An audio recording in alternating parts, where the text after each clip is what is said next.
വിശുദ്ധ യോഹന്നാൻ എഴുതിയ സുവിശേഷം 1-ാം അധ്യായം. വചനം മനുഷ്യനായി. ആദിയിൽ വചനമുണ്ടായിരുന്നു. വചനം ദൈവത്തോട് കൂടെയായിരുന്നു. വചനം ദൈവമായിരുന്നു. അവൻ ആദിയിൽ ദൈവത്തോട് കൂടെയായിരുന്നു. സമസ്തവും അവനിലൂടെ ഉണ്ടായി. ഒന്നും അവനെ കൂടാതെ ഉണ്ടായിട്ടില്ല. അവനിൽ ജീവൻ ഉണ്ടായിരുന്നു. ആ ജീവൻ മനുഷ്യരുടെ വെളിച്ചമായിരുന്നു. ആ വെളിച്ചം ഇരുളിൽ പ്രകാശിക്കുന്നു. അതിനെ കീഴടക്കാൻ ഇരുളിന് കഴിഞ്ഞില്ല.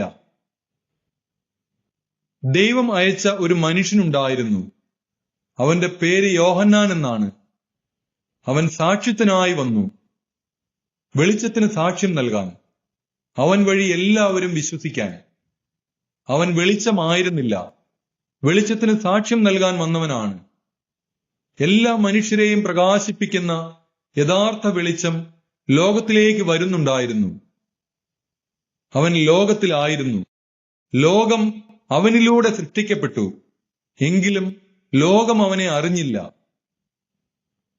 അവൻ സ്വജനത്തിന്റെ അടുത്തേക്ക് വന്നു, എന്നാൽ അവർ അവനെ സ്വീകരിച്ചില്ല.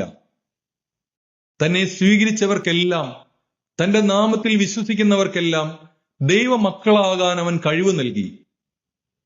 അവർ ജനിച്ചത് രക്തത്തിൽ നിന്നോ ശാരീരിക അഭിലാഷത്തിൽ നിന്നോ പുരുഷന്റെ ഇച്ഛയിൽ നിന്നോ അല്ല, ദൈവത്തിൽ നിന്നത്രേ.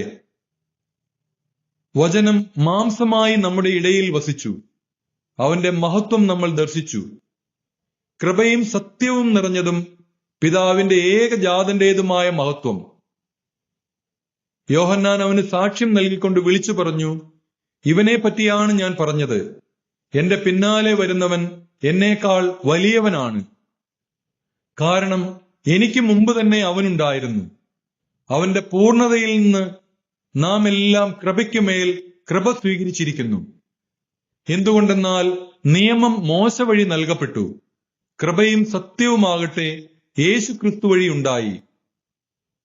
ദൈവത്തെ ആരും ഒരിക്കലും കണ്ടിട്ടില്ല. പിതാവുമായി ഗാഢബന്ധം പുലർത്തുന്ന ദൈവം തന്നെയായ ഏകജാതനാണ് അവിടുത്തെ വെളിപ്പെടുത്തിയത്.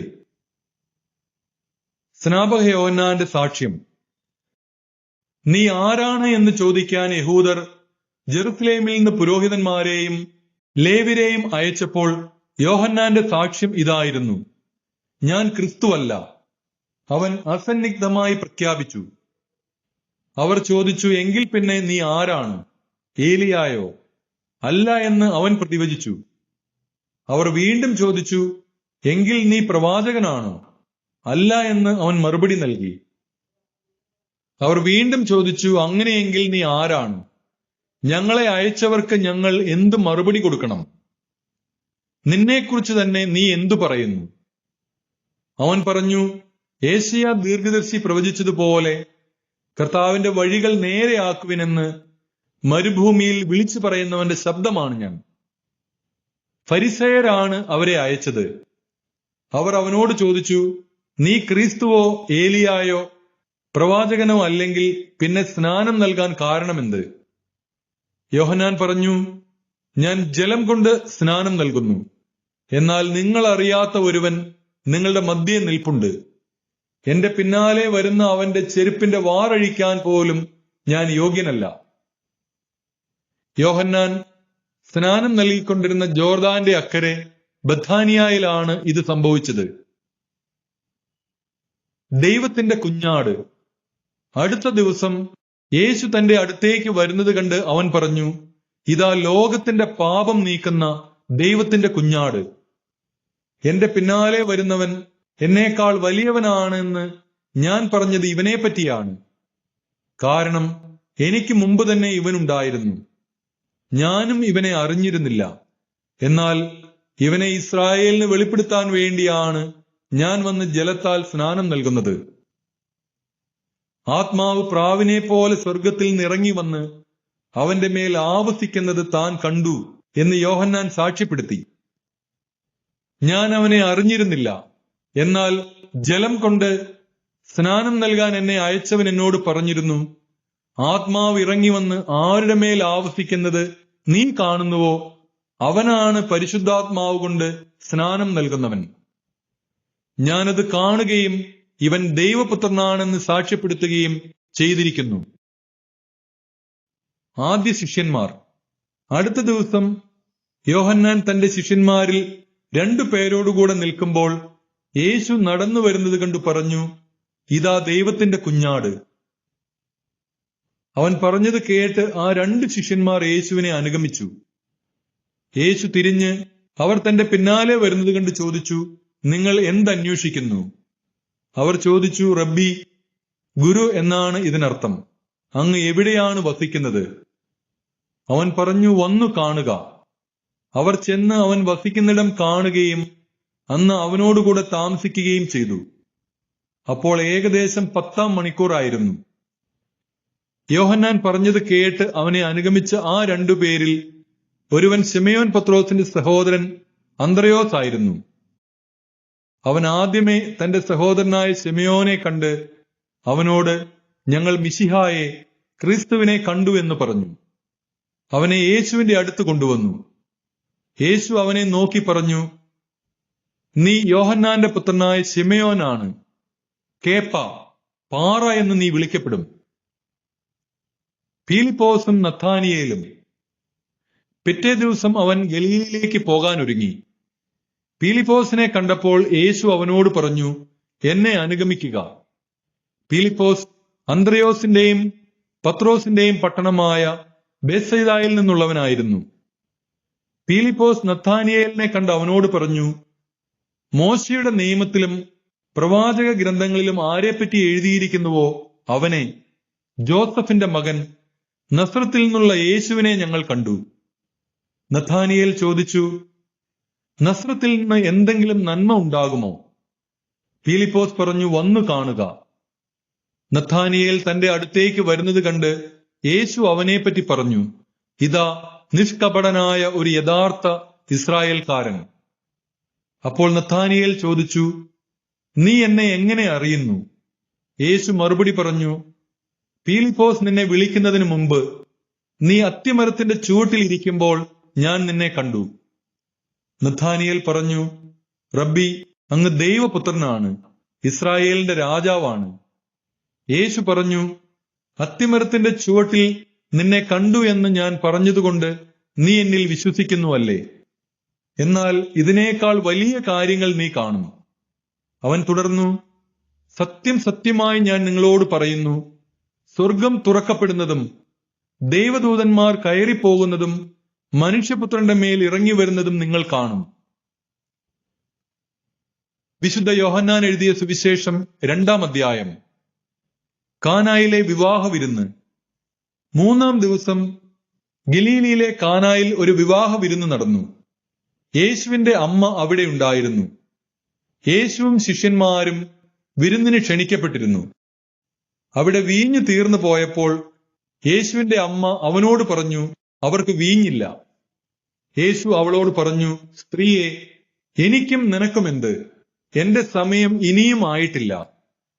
അവന്റെ അമ്മ പരിചാരകരോട് പറഞ്ഞു, അവൻ നിങ്ങളോട് പറയുന്നത് ചെയ്യുവിൻ. യഹൂദരുടെ ശുദ്ധീകരണ കർമ്മത്തിനുള്ള വെള്ളം നിറയ്ക്കുന്ന 6 കൽഭരണികൾ അവിടെ ഉണ്ടായിരുന്നു. ഓരോന്നിലും 2-3 അളവ് കൊള്ളുമായിരുന്നു. ഭരണികളിൽ വെള്ളം നിറയ്ക്കുവിനെന്ന് യേശു അവരോട് കൽപ്പിച്ചു. അവർ അവയെല്ലാം വക്കോളം നിറച്ചു. ഇനി പകർന്ന് കലവറക്കാരന്റെ അടുത്ത് കൊണ്ടുചെല്ലുവിനെന്ന് അവൻ പറഞ്ഞു. അവർ അപ്രകാരം ചെയ്തു. കലവറക്കാരൻ വീഞ്ഞായി മാറിയ ആ വെള്ളം രുചിച്ചു നോക്കി. അത് എവിടെ നിന്നാണെന്ന് അവൻ അറിഞ്ഞില്ല. എന്നാൽ വെള്ളം കോരിയ പരിചാരകർ അറിഞ്ഞിരുന്നു. അവൻ മണവാളിനെ വിളിച്ചു പറഞ്ഞു, എല്ലാവരും മേൽത്തരം വീഞ്ഞ് ആദ്യം വിളമ്പുന്നു. അതിഥികൾക്ക് ലഹരി പിടിച്ചു കഴിയുമ്പോൾ താഴ്ന്ന തരവും. എന്നാൽ നീ നല്ല വീഞ്ഞ് ഇതുവരെയും സൂക്ഷിച്ചു വെച്ചുവല്ലോ. യേശു തന്റെ മഹത്വം വെളിപ്പെടുത്തുന്നതിന് പ്രവർത്തിച്ച അടയാളങ്ങളുടെ ആരംഭമാണ് ഗലീലയിലെ കാനായിൽ ചെയ്ത ഈ അത്ഭുതം. അവന്റെ ശിഷ്യന്മാർ അവനിൽ വിശ്വസിച്ചു. ഇതിനു ശേഷം അവൻ തന്റെ അമ്മയോടും സഹോദരന്മാരോടും ശിഷ്യന്മാരോടും കൂടെ കഫർനാമിലേക്ക് പോയി. അവരവിടെ ഏതാനും ദിവസം താമസിച്ചു. യേശു ദേവാലയം ശുദ്ധീകരിക്കുന്നു. യഹൂദരുടെ പെസഹ അടുത്തിരുന്നതിനാൽ യേശു ജെറുസലേമിലേക്ക് പോയി. കാള, ആട്, പ്രാവ് എന്നിവ വിൽക്കുന്നവരെയും നാണയം മാറ്റാനിരിക്കുന്നവരെയും ദേവാലയത്തിൽ അവൻ കണ്ടു. അവൻ കയറുകൊണ്ട് ഒരു ചമ്മട്ടിയുണ്ടാക്കി അവരെ എല്ലാം ആടുകളോടും കാളകളോടും കൂടെ ദേവാലയത്തിൽ നിന്ന് പുറത്താക്കി. നാണയമാറ്റക്കാരുടെ നാണയങ്ങൾ ചിതറിക്കുകയും മേശകൾ തട്ടിമറിക്കുകയും ചെയ്തു. പ്രാവുകളെ വിൽക്കുന്നവരോട് അവൻ കൽപ്പിച്ചു, ഇവയെ ഇവിടെ നിന്ന് എടുത്തുകൊണ്ടു പോകുവിൻ. എന്റെ പിതാവിന്റെ ആലയം നിങ്ങൾ കച്ചവടസ്ഥലമാക്കരുത്. അവിടുത്തെ ആലയത്തെക്കുറിച്ചുള്ള തീക്ഷ്ണത എന്നെ വിഴുങ്ങിക്കളയും എന്ന് എഴുതപ്പെട്ടിരിക്കുന്നത് അപ്പോൾ അവന്റെ ശിഷ്യന്മാർ അനുസ്മരിച്ചു. യഹൂദർ അവനോട് ചോദിച്ചു, ഇത് ചെയ്യുവാൻ നിനക്ക് അധികാരം ഉണ്ടെന്നതിന് എന്തടയാളമാണ് നീ ഞങ്ങളെ കാണിക്കുക? യേശു മറുപടി പറഞ്ഞു, നിങ്ങൾ ഈ ദേവാലയം നശിപ്പിക്കുക. 3 ദിവസത്തിനകം ഞാനത് പുനരുദ്ധരിക്കും. യഹൂദർ ചോദിച്ചു, ഈ ദേവാലയം പണിയുവാൻ 46 സംവത്സരം എടുത്തു. വെറും 3 ദിവസത്തിനകം നീ അത് പുനരുദ്ധരിക്കുമോ? എന്നാൽ അവൻ പറഞ്ഞത് തന്റെ ശരീരമാകുന്ന ആലയത്തെപ്പറ്റിയാണ്. അവൻ മരിച്ചവരിൽ നിന്ന് ഉയർപ്പിക്കപ്പെട്ടപ്പോൾ അവന്റെ ശിഷ്യന്മാർ അവൻ ഇത് പറഞ്ഞിരുന്നുവെന്ന് ഓർമ്മിക്കുകയും അങ്ങനെ വിശുദ്ധ ലിഖിതവും യേശു പ്രസ്താവിച്ച വചനവും വിശ്വസിക്കുകയും ചെയ്തു. പെസഹ തിരുനാളിന് അവൻ ജെറുസലേമിലായിരിക്കുമ്പോൾ പ്രവർത്തിച്ച അടയാളങ്ങൾ കണ്ട് വളരെ പേർ അവന്റെ നാമത്തിൽ വിശ്വസിച്ചു. യേശു ആകട്ടെ അവരെ വിശ്വസിച്ചില്ല, കാരണം അവൻ അവരെയെല്ലാം അറിഞ്ഞിരുന്നു. മനുഷ്യനെപ്പറ്റി ആരുടെയും സാക്ഷ്യം അവൻ ആവശ്യമായിരുന്നില്ല. മനുഷ്യനിൽ ഉള്ളത് എന്താണെന്ന് അവൻ വ്യക്തമായി അറിഞ്ഞിരുന്നു. വിശുദ്ധ യോഹന്നാൻ എഴുതിയ സുവിശേഷം 3-ാം അധ്യായം. യേശുവും നിക്കോദേമോസും. ഫരിസേയരിൽ നിക്കോദേമോസ് എന്നു പേരായ ഒരു യഹൂദ പ്രമാണി ഉണ്ടായിരുന്നു. അവൻ രാത്രി യേശുവിന്റെ അടുത്തു വന്ന് പറഞ്ഞു, റബ്ബി, അങ്ങ് ദൈവത്തിൽ നിന്ന് വന്ന ഒരു ഗുരുവാണെന്ന് ഞങ്ങൾ അറിയുന്നു. ദൈവം കൂടെയില്ലെങ്കിൽ ഒരുവനും നീ ചെയ്യുന്ന ഈ അടയാളങ്ങൾ പ്രവർത്തിക്കാൻ കഴിയുകയില്ല. യേശു പറഞ്ഞു, സത്യം സത്യമായി ഞാൻ നിന്നോട് പറയുന്നു, വീണ്ടും ജനിക്കുന്നില്ലെങ്കിൽ ഒരുവന് ദൈവരാജ്യം കാണാൻ കഴിയുകയില്ല. നിക്കോദേമോസ് ചോദിച്ചു, പ്രായമായ മനുഷ്യന് ഇതെങ്ങനെ സാധിക്കും? അമ്മയുടെ ഉദരത്തിൽ വീണ്ടും പ്രവേശിച്ച് അവന് ജനിക്കുവാൻ കഴിയുമോ? യേശു പ്രതിവചിച്ചു, സത്യം സത്യമായി ഞാൻ നിന്നോട് പറയുന്നു, ജലത്താലും ആത്മാവിനാലും ജനിക്കുന്നില്ലെങ്കിൽ ഒരുവനും ദൈവരാജ്യത്തിൽ പ്രവേശിക്കുക സാധ്യമല്ല. മാംസത്തിൽ നിന്ന് ജനിക്കുന്നത് മാംസമാണ്, ആത്മാവിൽ നിന്ന് ജനിക്കുന്നത് ആത്മാവും. നിങ്ങൾ വീണ്ടും ജനിക്കണം എന്ന് ഞാൻ പറഞ്ഞതുകൊണ്ട് നീ വിസ്മയിക്കേണ്ട. കാറ്റ് അതിനിഷ്ടമുള്ളിടത്തേക്ക് വീശുന്നു, അതിന്റെ ശബ്ദം നീ കേൾക്കുന്നു, എന്നാൽ അത് എവിടെ നിന്ന് വരുന്നെന്നോ എവിടേക്ക് പോകുന്നെന്നോ നീ അറിയുന്നില്ല. ഇതുപോലെയാണ് ആത്മാവിൽ നിന്ന് ജനിക്കുന്ന ഏവനും. ഇതെല്ലാം എങ്ങനെ സംഭവിക്കുമെന്ന് നിക്കോദേമോസ് ചോദിച്ചു. യേശു പറഞ്ഞു, നീ ഇസ്രായേലിലെ ഗുരുവല്ലേ, എന്നിട്ടും ഇക്കാര്യമൊന്നും മനസ്സിലാകുന്നില്ലേ? സത്യം സത്യമായി ഞാൻ നിന്നോട് പറയുന്നു, ഞങ്ങൾ അറിയുന്നവയെപ്പറ്റി സംസാരിക്കുന്നു, കണ്ടവയെപ്പറ്റി സാക്ഷ്യപ്പെടുത്തുന്നു, എന്നിട്ടും ഞങ്ങളുടെ സാക്ഷ്യം നിങ്ങൾ സ്വീകരിക്കുന്നില്ല. ഭൗമിക കാര്യങ്ങളെപ്പറ്റി ഞാൻ പറയുന്നത് നിങ്ങൾ വിശ്വസിക്കുന്നില്ലെങ്കിൽ സ്വർഗീയ കാര്യങ്ങൾ പറഞ്ഞാൽ എങ്ങനെ വിശ്വസിക്കും? സ്വർഗത്തിൽ നിന്ന് ഇറങ്ങി വന്ന മനുഷ്യപുത്രനല്ലാതെ മറ്റാരും ഇതുവരെ സ്വർഗത്തിൽ കയറിയിട്ടില്ല. മോശ മരുഭൂമിയിൽ സർപ്പത്തെ ഉയർത്തിയതുപോലെ തന്നിൽ വിശ്വസിക്കുന്നവന് നിത്യജീവൻ ഉണ്ടാകേണ്ടതിന് മനുഷ്യപുത്രനും ഉയർത്തപ്പെടേണ്ടിയിരിക്കുന്നു.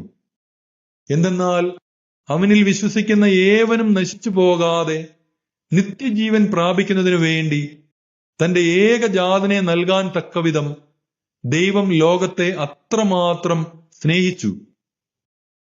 ദൈവം തന്റെ പുത്രനെ ലോകത്തിലേക്ക് അയച്ചത് ലോകത്തെ ശിക്ഷയ്ക്ക് വിധിക്കാനല്ല, പ്രത്യുത അവൻ വഴി ലോകം രക്ഷ പ്രാപിക്കാനാണ്. അവനിൽ വിശ്വസിക്കുന്ന ഒരുവനും ശിക്ഷയ്ക്ക് വിധിക്കപ്പെടുന്നില്ല. വിശ്വസിക്കാത്തവനോ ദൈവത്തിന്റെ ഏകജാതന്റെ നാമത്തിൽ വിശ്വസിക്കായക മൂലം നേരത്തെ തന്നെ ശിക്ഷയ്ക്ക് വിധിക്കപ്പെട്ടിരിക്കുന്നു. ഇതാണ് ശിക്ഷാവിധി. പ്രകാശം ലോകത്തിലേക്ക് വന്നിട്ടും മനുഷ്യർ പ്രകാശത്തേക്കാൾ അധികമായി അന്ധകാരത്തെ സ്നേഹിച്ചു. കാരണം അവരുടെ പ്രവൃത്തികൾ തിന്മ നിറഞ്ഞതായിരുന്നു. തിന്മ പ്രവർത്തിക്കുന്നവൻ പ്രകാശത്തെ വെറുക്കുന്നു. അവന്റെ പ്രവൃത്തികൾ വെളിപ്പെടാതിരിക്കുന്നതിന് അവൻ വെളിച്ചത്ത് വരുന്നുമില്ല. സത്യം പ്രവർത്തിക്കുന്നവൻ വെളിച്ചത്തിലേക്ക് വരുന്നു. അങ്ങനെ അവന്റെ പ്രവൃത്തികൾ ദൈവ ഐക്യത്തിൽ ചെയ്യുന്നവയെന്ന് വെളിപ്പെടുന്നു. സ്നാപകന്റെ ദൗത്യം. ഇതിനു ശേഷം യേശുവും ശിഷ്യന്മാരും യൂദയാദേശത്തേക്ക് പോയി. അവിടെ അവൻ അവരോടൊത്ത് താമസിച്ച് സ്നാനം നൽകി. സാലീമിനടുത്തുള്ള ഏനോനിൽ വെള്ളം ധാരാളം ഉണ്ടായിരുന്നതിനാൽ അവിടെ യോഹന്നാനും സ്നാനം നൽകിയിരുന്നു. ആളുകൾ അവന്റെ അടുത്ത് വന്ന് സ്നാനം സ്വീകരിച്ചിരുന്നു. യോഹന്നാൻ ഇനിയും കാരാഗൃഹത്തിൽ അടയ്ക്കപ്പെട്ടിരുന്നില്ല. അവന്റെ ശിഷ്യന്മാരും ഒരു യഹൂദനും തമ്മിൽ ശുദ്ധീകരണത്തെപ്പറ്റി തർക്കമുണ്ടായി. അവർ യോഹന്നാനെ സമീപിച്ചു പറഞ്ഞു, ഗുരു, ജോർദാന്റെ അക്കരെ നിന്നോട് കൂടെ ഉണ്ടായിരുന്നവൻ, നീ ആരെപ്പറ്റി സാക്ഷ്യപ്പെടുത്തിയോ അവൻ ഇതാ ഇവിടെ സ്നാനം നൽകുന്നു. എല്ലാവരും അവന്റെ അടുത്തേക്ക് പോവുകയാണ്. യോഹന്നാൻ പ്രതിവചിച്ചു, സ്വർഗത്തിൽ നിന്ന് നൽകപ്പെടുന്നില്ലെങ്കിൽ ആർക്കും ഒന്നും സ്വീകരിക്കാൻ സാധിക്കുകയില്ല. ഞാൻ ക്രിസ്തുവല്ല, പ്രത്യുത അവനു മുമ്പേ അയക്കപ്പെട്ടവനാണ് എന്ന് ഞാൻ പറഞ്ഞതിന് നിങ്ങൾ തന്നെ സാക്ഷികളാണ്. മണവാട്ടിയുള്ളവനാണ് മണവാളൻ. അടുത്തുനിന്ന് മണവാളനെ ശ്രവിക്കുന്ന സ്നേഹിതൻ അവന്റെ സ്വരത്തിൽ വളരെ സന്തോഷിക്കുന്നു. അതുപോലെ എന്റെ ഈ സന്തോഷം ഇപ്പോൾ പൂർണ്ണമായിരിക്കുന്നു. അവൻ വളരുകയും ഞാൻ കുറയുകയും വേണം. ഉന്നതത്തിൽ നിന്ന് വരുന്നവൻ എല്ലാവർക്കും ഉപരിയാണ്. ഭൂമിയിൽ നിന്നുള്ളവൻ ഭൂമിയുടേതാണ്. അവൻ ഭൗമിക കാര്യങ്ങൾ സംസാരിക്കുകയും ചെയ്യുന്നു. സ്വർഗത്തിൽ നിന്ന് വരുന്നവൻ എല്ലാവർക്കും ഉപരിയാണ്. അവൻ കാണുകയും കേൾക്കുകയും ചെയ്തതിനെപ്പറ്റി സാക്ഷ്യപ്പെടുത്തുന്നു. എങ്കിലും അവന്റെ സാക്ഷ്യം ആരും സ്വീകരിക്കുന്നില്ല. അവന്റെ സാക്ഷ്യം സ്വീകരിക്കുന്നവൻ ദൈവം സത്യവാനാണ് എന്നതിന് മുദ്ര വയ്ക്കുന്നു. ദൈവം അയച്ചവൻ ദൈവത്തിന്റെ വാക്കുകൾ സംസാരിക്കുന്നു. ദൈവം അളന്നല്ല ആത്മാവിനെ കൊടുക്കുന്നത്. പിതാവ് പുത്രനെ സ്നേഹിക്കുന്നു.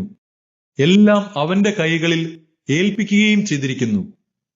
പുത്രനിൽ വിശ്വസിക്കുന്നവന് നിത്യജീവൻ ലഭിക്കുന്നു. എന്നാൽ പുത്രനെ അനുസരിക്കാത്തവൻ ജീവൻ ദർശിക്കുകയില്ല. ദൈവകോപം അവന്റെ മേലുണ്ട്. വിശുദ്ധ യോഹന്നാൻ എഴുതിയ സുവിശേഷം 4-ാം അധ്യായം. യേശുവും സമരിയാക്കാരിയും. യോഹന്നാനേക്കാൾ അധികം ആളുകളെ താൻ ശിഷ്യപ്പെടുത്തുകയും സ്നാനപ്പെടുത്തുകയും ചെയ്യുന്നുവെന്ന് ഫരിസേയർ കേട്ടതായി കർത്താവ് പറഞ്ഞു. വാസ്തവത്തിൽ ശിഷ്യന്മാരെ അല്ലാതെ യേശു നേരിട്ട് ആരെയും സ്നാനപ്പെടുത്തിയില്ല. അവൻ യൂദയ വിട്ട് വീണ്ടും ഗലീലയിലേക്ക് പുറപ്പെട്ടു. അവന് സമരിയായിലൂടെ കടന്നു പോകേണ്ടിയിരുന്നു. സമരിയായിലെ സീക്കാർ എന്ന പട്ടണത്തിൽ അവൻ എത്തി. യാക്കോബ് തന്റെ മകൻ ജോസഫിന് നൽകിയ വയലിനടുത്താണ് ഈ പട്ടണം. യാക്കോബിന്റെ കിണർ അവിടെയാണ്. യാത്ര ചെയ്ത് ക്ഷീണിച്ച യേശു ആ കിണറിന്റെ കരയിലിരുന്നു. അപ്പോൾ ഏകദേശം 6-ാം മണിക്കൂറായിരുന്നു. ആ സമയം ഒരു സമരിയാക്കാരി അവിടെ വെള്ളം കോരാൻ വന്നു. യേശു അവളോട്, എനിക്ക് കുടിക്കാൻ തരിക എന്ന് പറഞ്ഞു. അവന്റെ ശിഷ്യന്മാരാകട്ടെ ഭക്ഷണ സാധനങ്ങൾ വാങ്ങാൻ പട്ടണത്തിലേക്ക് പോയിരുന്നു. ആ സമരിയാക്കാരി അവനോട് ചോദിച്ചു, നീ ഒരു യഹൂദനായിരിക്കെ സമരിയാക്കാരിയായ എന്നോട് കുടിക്കാൻ ചോദിക്കുന്നതെന്ത്? യഹൂദരും സമരിയാക്കാരും തമ്മിൽ സമ്പർക്കമൊന്നുമില്ലല്ലോ. യേശു അവളോട് പറഞ്ഞു, ദൈവത്തിന്റെ ദാനം എന്തെന്നും എനിക്ക് കുടിക്കാൻ തരിക എന്ന് നിന്നോട് ആവശ്യപ്പെടുന്നത് ആരെന്നും അറിഞ്ഞിരുന്നുവെങ്കിൽ നീ അവനോട് ചോദിക്കുകയും അവൻ നിനക്ക് ജീവജലം തരികയും ചെയ്യുമായിരുന്നു. അവൾ പറഞ്ഞു, പ്രഭോ, വെള്ളം കോരാൻ നിനക്ക് പാത്രമില്ല, കിണറോ ആഴമുള്ളതും. പിന്നെ ഈ ജീവജലം നിനക്ക് എവിടെ നിന്ന് കിട്ടും? ഈ കിണർ ഞങ്ങൾക്ക് തന്ന ഞങ്ങളുടെ പിതാവായ യാക്കോബിനേക്കാൾ വലിയവനാണോ നീ? അവനും അവന്റെ മക്കളും കന്നുകാലികളും ഈ കിണറ്റിൽ നിന്നാണ് കുടിച്ചിരുന്നത്. യേശു പറഞ്ഞു, ഈ വെള്ളം കുടിക്കുന്ന ഏവനും വീണ്ടും ദാഹിക്കും. എന്നാൽ ഞാൻ നൽകുന്ന വെള്ളം കുടിക്കുന്നവന് പിന്നീട് ഒരിക്കലും ദാഹിക്കുകയില്ല. ഞാൻ നൽകുന്ന ജലം അവനിൽ നിത്യജീവനിലേക്ക് നിർഗളിക്കുന്ന അരുവിയാകും. അപ്പോൾ അവൾ പറഞ്ഞു, ആ ജലം എനിക്ക് തരിക, മേലിൽ എനിക്ക് ദാഹിക്കുകയില്ലല്ലോ, വെള്ളം കോരാൻ ഞാൻ ഇവിടെ വരികയും വേണ്ടല്ലോ. അവൻ പറഞ്ഞു, നീ ചെന്ന് നിന്റെ ഭർത്താവിനെ കൂട്ടിക്കൊണ്ടുവരിക. എനിക്ക് ഭർത്താവില്ല എന്ന് ആ സ്ത്രീ മറുപടി പറഞ്ഞു. യേശു അവളോട് പറഞ്ഞു, എനിക്ക് ഭർത്താവില്ല എന്ന് നീ പറഞ്ഞത് ശരിയാണ്. നിനക്ക് 5 ഭർത്താക്കന്മാരുണ്ടായിരുന്നു. ഇപ്പോഴുള്ളവൻ നിന്റെ ഭർത്താവല്ല. നീ പറഞ്ഞത് സത്യമാണ്.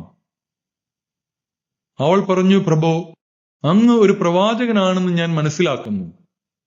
ഞങ്ങളുടെ പിതാക്കന്മാർ ഈ മലയിൽ ആരാധന നടത്തി. എന്നാൽ യഥാർത്ഥമായ ആരാധന സ്ഥലം ജെറുസലേമിലാണെന്ന് നിങ്ങൾ പറയുന്നു. യേശു പറഞ്ഞു, സ്ത്രീയെ, എന്നെ വിശ്വസിക്കുക. ഈ മലയിലോ ജെറുസലേമിലോ നിങ്ങൾ പിതാവിനെ ആരാധിക്കാത്ത സമയം വരുന്നു. നിങ്ങൾ അറിയാത്തതിനെ ആരാധിക്കുന്നു, ഞങ്ങൾ അറിയുന്നതിനെ ആരാധിക്കുന്നു. എന്തെന്നാൽ രക്ഷ യഹൂദരിൽ നിന്നാണ്. എന്നാൽ യഥാർത്ഥ ആരാധകർ ആത്മാവിലും സത്യത്തിലും പിതാവിനെ ആരാധിക്കുന്ന സമയം വരുന്നു. അല്ല, അത് ഇപ്പോൾ തന്നെയാണ്. യഥാർത്ഥത്തിൽ അങ്ങനെയുള്ള ആരാധകരെ തന്നെയാണ് പിതാവ് അന്വേഷിക്കുന്നതും. ദൈവം ആത്മാവാണ്. അവിടുത്തെ ആരാധിക്കുന്നവർ ആത്മാവിലും സത്യത്തിലുമാണ് ആരാധിക്കേണ്ടത്. ആ സ്ത്രീ പറഞ്ഞു, മിശിഹ, ക്രിസ്തു വരുമെന്ന് എനിക്കറിയാം. അവൻ വരുമ്പോൾ എല്ലാ കാര്യങ്ങളും ഞങ്ങളെ അറിയിക്കും. യേശു അവളോട് പറഞ്ഞു, നിന്നോട് സംസാരിക്കുന്ന ഞാൻ തന്നെയാണ് അവൻ. അവന്റെ ശിഷ്യന്മാർ തിരിച്ചെത്തി. അവൻ ഒരു സ്ത്രീയോട് സംസാരിക്കുന്നത് കണ്ട് അവർ അത്ഭുതപ്പെട്ടു. എന്നാൽ എന്തു ചോദിക്കുന്നെന്നോ എന്തുകൊണ്ട് അവളോട് സംസാരിക്കുന്നെന്നോ ആരും അവനോട് ചോദിച്ചില്ല. ആ സ്ത്രീ ആകട്ടെ കുടം അവിടെ വെച്ചിട്ട് പട്ടണത്തിലേക്ക് പോയി ആളുകളോട് പറഞ്ഞു, ഞാൻ ചെയ്ത കാര്യങ്ങളെല്ലാം എന്നോട് പറഞ്ഞ ഒരു മനുഷ്യനെ നിങ്ങൾ വന്ന് കാണുവിൻ. ഇവൻ തന്നെ ആയിരിക്കുമോ ക്രിസ്തു? അവർ പട്ടണത്തിൽ നിന്ന് പുറപ്പെട്ട് അവന്റെ അടുത്ത് വന്നു. തത്സമയം ശിഷ്യന്മാർ അവനോട് അപേക്ഷിച്ചു, റബ്ബി, ഭക്ഷണം കഴിച്ചാലും. അവൻ പറഞ്ഞു, നിങ്ങൾ അറിയാത്ത ഭക്ഷണം എനിക്കുണ്ട്. ആരെങ്കിലും ഇവന് ഭക്ഷണം കൊണ്ടുവന്ന് കൊടുത്തിരിക്കുമോ എന്ന് ശിഷ്യന്മാർ പരസ്പരം പറഞ്ഞു. യേശു പറഞ്ഞു, എന്നെ അയച്ചവന്റെ ഇഷ്ടം പ്രവർത്തിക്കുകയും അവന്റെ ജോലി പൂർത്തിയാക്കുകയുമാണ് എന്റെ ഭക്ഷണം. 4 മാസം കൂടി കഴിഞ്ഞാൽ വിളവെടുപ്പായി എന്ന് നിങ്ങൾ പറയുന്നില്ലേ? എന്നാൽ ഞാൻ പറയുന്നു, നിങ്ങൾ കണ്ണുകൾ ഉയർത്തി വയലുകളിലേക്ക് നോക്കുവിൻ. അവ ഇപ്പോൾ തന്നെ വിളഞ്ഞ് കൊയ്ത്തിന് പാകമായിരിക്കുന്നു. കൊയ്യുന്നവന് കൂലി കിട്ടുകയും അവൻ നിത്യജീവനിലേക്ക് ഫലം ശേഖരിക്കുകയും ചെയ്യുന്നു. അങ്ങനെ വിതയ്ക്കുന്നവനും കൊയ്യുന്നവനും ഒപ്പം സന്തോഷിക്കുന്നു. വിതയ്ക്കുന്നത് ഒരുവൻ, കൊയ്യുന്നത് മറ്റൊരുവൻ എന്ന ചൊല്ല് ഇവിടെ സാർത്ഥകമായിരിക്കുന്നു. നിങ്ങൾ അധ്വാനിച്ചിട്ടില്ലാത്ത വിളവ് ശേഖരിക്കാൻ ഞാൻ നിങ്ങളെ അയച്ചു. മറ്റുള്ളവരാണ് അധ്വാനിച്ചത്. അവരുടെ അധ്വാനത്തിന്റെ ഫലത്തിലേക്ക് നിങ്ങൾ പ്രവേശിച്ചിരിക്കുന്നു. ഞാൻ ചെയ്തതെല്ലാം അവൻ എന്നോട് പറഞ്ഞു എന്ന ആ സ്ത്രീയുടെ സാക്ഷ്യം മൂലം പട്ടണത്തിലെ സമരിയാക്കാരിൽ അനേകർ അവനിൽ വിശ്വസിച്ചു. ആ സമരിയാക്കാർ അവന്റെ അടുത്ത് വന്ന് തങ്ങളോടൊത്ത് വസിക്കണമെന്ന് അവനോട് അപേക്ഷിക്കുകയും അവൻ 2 ദിവസം അവിടെ താമസിക്കുകയും ചെയ്തു. അവന്റെ വചനം ശ്രവിച്ച മറ്റു പലരും അവനിൽ വിശ്വസിച്ചു. അവർ ആ സ്ത്രീയോട് പറഞ്ഞു, ഇനിമേൽ ഞങ്ങൾ വിശ്വസിക്കുന്നത് നിന്റെ വാക്കുമൂലമല്ല, കാരണം ഞങ്ങൾ തന്നെ നേരിട്ട് കാണുകയും ഇവനാണ് യഥാർത്ഥത്തിൽ ലോകരക്ഷകനെന്ന് മനസ്സിലാക്കുകയും ചെയ്തിരിക്കുന്നു. രാജസേവകന്റെ പുത്രനെ സുഖപ്പെടുത്തുന്നു. 2 ദിവസം കഴിഞ്ഞ് അവൻ അവിടെ നിന്ന് ഗലീലയിലേക്ക് പോയി. പ്രവാചകൻ സ്വന്തം നാട്ടിൽ ബഹുമാനിക്കപ്പെടുന്നില്ല എന്ന് യേശു തന്നെ സാക്ഷ്യപ്പെടുത്തിയിരുന്നു. അവൻ ഗലീലയിൽ വന്നപ്പോൾ ഗലീലിയാക്കാർ അവനെ സ്വാഗതം ചെയ്തു. എന്തെന്നാൽ തിരുനാളിൽ അവൻ ജെറുസലേമിൽ ചെയ്ത കാര്യങ്ങൾ അവർ കണ്ടിരുന്നു. അവരും തിരുനാളിന് പോയിട്ടുണ്ടായിരുന്നു. അവൻ വീണ്ടും ഗലീലയിലെ കാനായിലെത്തി. അവിടെ വെച്ചാണ് അവൻ വെള്ളം വീഞ്ഞാക്കിയത്. കഫർനാമിൽ ഒരു രാജസേവകൻ ഉണ്ടായിരുന്നു. അവന്റെ മകൻ രോഗബാധിതനായിരുന്നു. യേശു യൂദയായിൽ നിന്ന് ഗലീലയിലേക്ക് വന്നുവെന്ന് കേട്ടപ്പോൾ അവൻ ചെന്ന് തന്റെ ആസന്ന മരണനായ മകനെ വന്ന് സുഖപ്പെടുത്തണമെന്ന് അവനോട് അപേക്ഷിച്ചു. അപ്പോൾ യേശു പറഞ്ഞു, അടയാളങ്ങളും അത്ഭുതങ്ങളും കാണുന്നില്ലെങ്കിൽ നിങ്ങൾ ഒരിക്കലും വിശ്വസിക്കുകയില്ലല്ലോ. അപ്പോൾ ആ രാജസേവകൻ അവനോട് അപേക്ഷിച്ചു, കർത്താവേ, എന്റെ മകൻ മരിക്കും മുമ്പ് വരണമേ. യേശു പറഞ്ഞു, പൊയ്ക്കൊള്ളുക, നിന്റെ മകൻ ജീവിക്കും. യേശു പറഞ്ഞ വചനം വിശ്വസിച്ച് അവൻ പോയി. പോകും വഴി മകൻ സുഖം പ്രാപിച്ചിരിക്കുന്നു എന്ന വാർത്തയുമായി ഭൃത്യന്മാർ എതിരെ വന്നു. ഏതു സമയത്താണ് അവന്റെ സ്ഥിതി മെച്ചപ്പെട്ടത് എന്ന് അവൻ അന്വേഷിച്ചു. ഇന്നലെ 7-ാം മണിക്കൂറിൽ പനി വിട്ടുമാറിയെന്ന് അവർ പറഞ്ഞു. നിന്റെ മകൻ ജീവിക്കുമെന്ന് യേശു പറഞ്ഞത് ആ മണിക്കൂറിൽ തന്നെയാണെന്ന് ആ പിതാവ് മനസ്സിലാക്കി. അവനും കുടുംബം മുഴുവനും വിശ്വസിച്ചു. ഇത് യൂദയായിൽ നിന്ന് ഗലീലയിലേക്ക് വന്നപ്പോൾ യേശു പ്രവർത്തിച്ച രണ്ടാമത്തെ അടയാളമാണ്. വിശുദ്ധ യോഹന്നാൻ എഴുതിയ സുവിശേഷം 5-ാം അധ്യായം. ബെത്സദായിലെ രോഗശാന്തി. ഇതിനുശേഷം യഹൂദരുടെ ഒരു തിരുനാളിന് യേശു ജെറുസലേമിലേക്ക് പോയി. ജെറുസലേമിൽ അജകവാടത്തിനടുത്ത് ഹെബ്രായ ഭാഷയിൽ ബേസദ എന്ന് വിളിക്കുന്ന ഒരു കുളമുണ്ടായിരുന്നു. അതിന് 5 മണ്ഡപങ്ങളും. അവിടെ കുരുടരും മുടന്തരും തളർവാദക്കാരുമായ അനേകം രോഗികൾ കിടന്നിരുന്നു. 38 വർഷമായി രോഗിയായിരുന്ന ഒരുവൻ അവിടെ ഉണ്ടായിരുന്നു. അവൻ അവിടെ കിടക്കുന്നത് യേശു കണ്ടു. അവൻ വളരെ നാളായി കിടപ്പിലാണെന്ന് അറിഞ്ഞ് യേശു ചോദിച്ചു, സുഖം പ്രാപിക്കാൻ നിനക്ക് ആഗ്രഹമുണ്ടോ? അവൻ പറഞ്ഞു, കർത്താവേ, വെള്ളമിളകുമ്പോൾ എന്നെ കുളത്തിലേക്ക് ഇറക്കാൻ ആരുമില്ല. ഞാൻ എത്തുമ്പോഴേക്കും മറ്റൊരുവൻ വെള്ളത്തിൽ ഇറങ്ങിക്കഴിഞ്ഞിരിക്കും. യേശു അവനോട് പറഞ്ഞു, എഴുന്നേറ്റ് കിടക്കയും എടുത്ത് നടക്കുക. അവൻ തൽക്ഷണം സുഖം പ്രാപിച്ച് കിടക്കയെടുത്ത് നടന്നു. അന്ന് സാബത്തായിരുന്നു. അതിനാൽ സുഖം പ്രാപിച്ച ആ മനുഷ്യനോട് യഹൂദർ പറഞ്ഞു, ഇന്ന് സാബത്താകയാൽ കിടക്ക ചുമക്കുന്നത് നിഷിദ്ധമാണ്.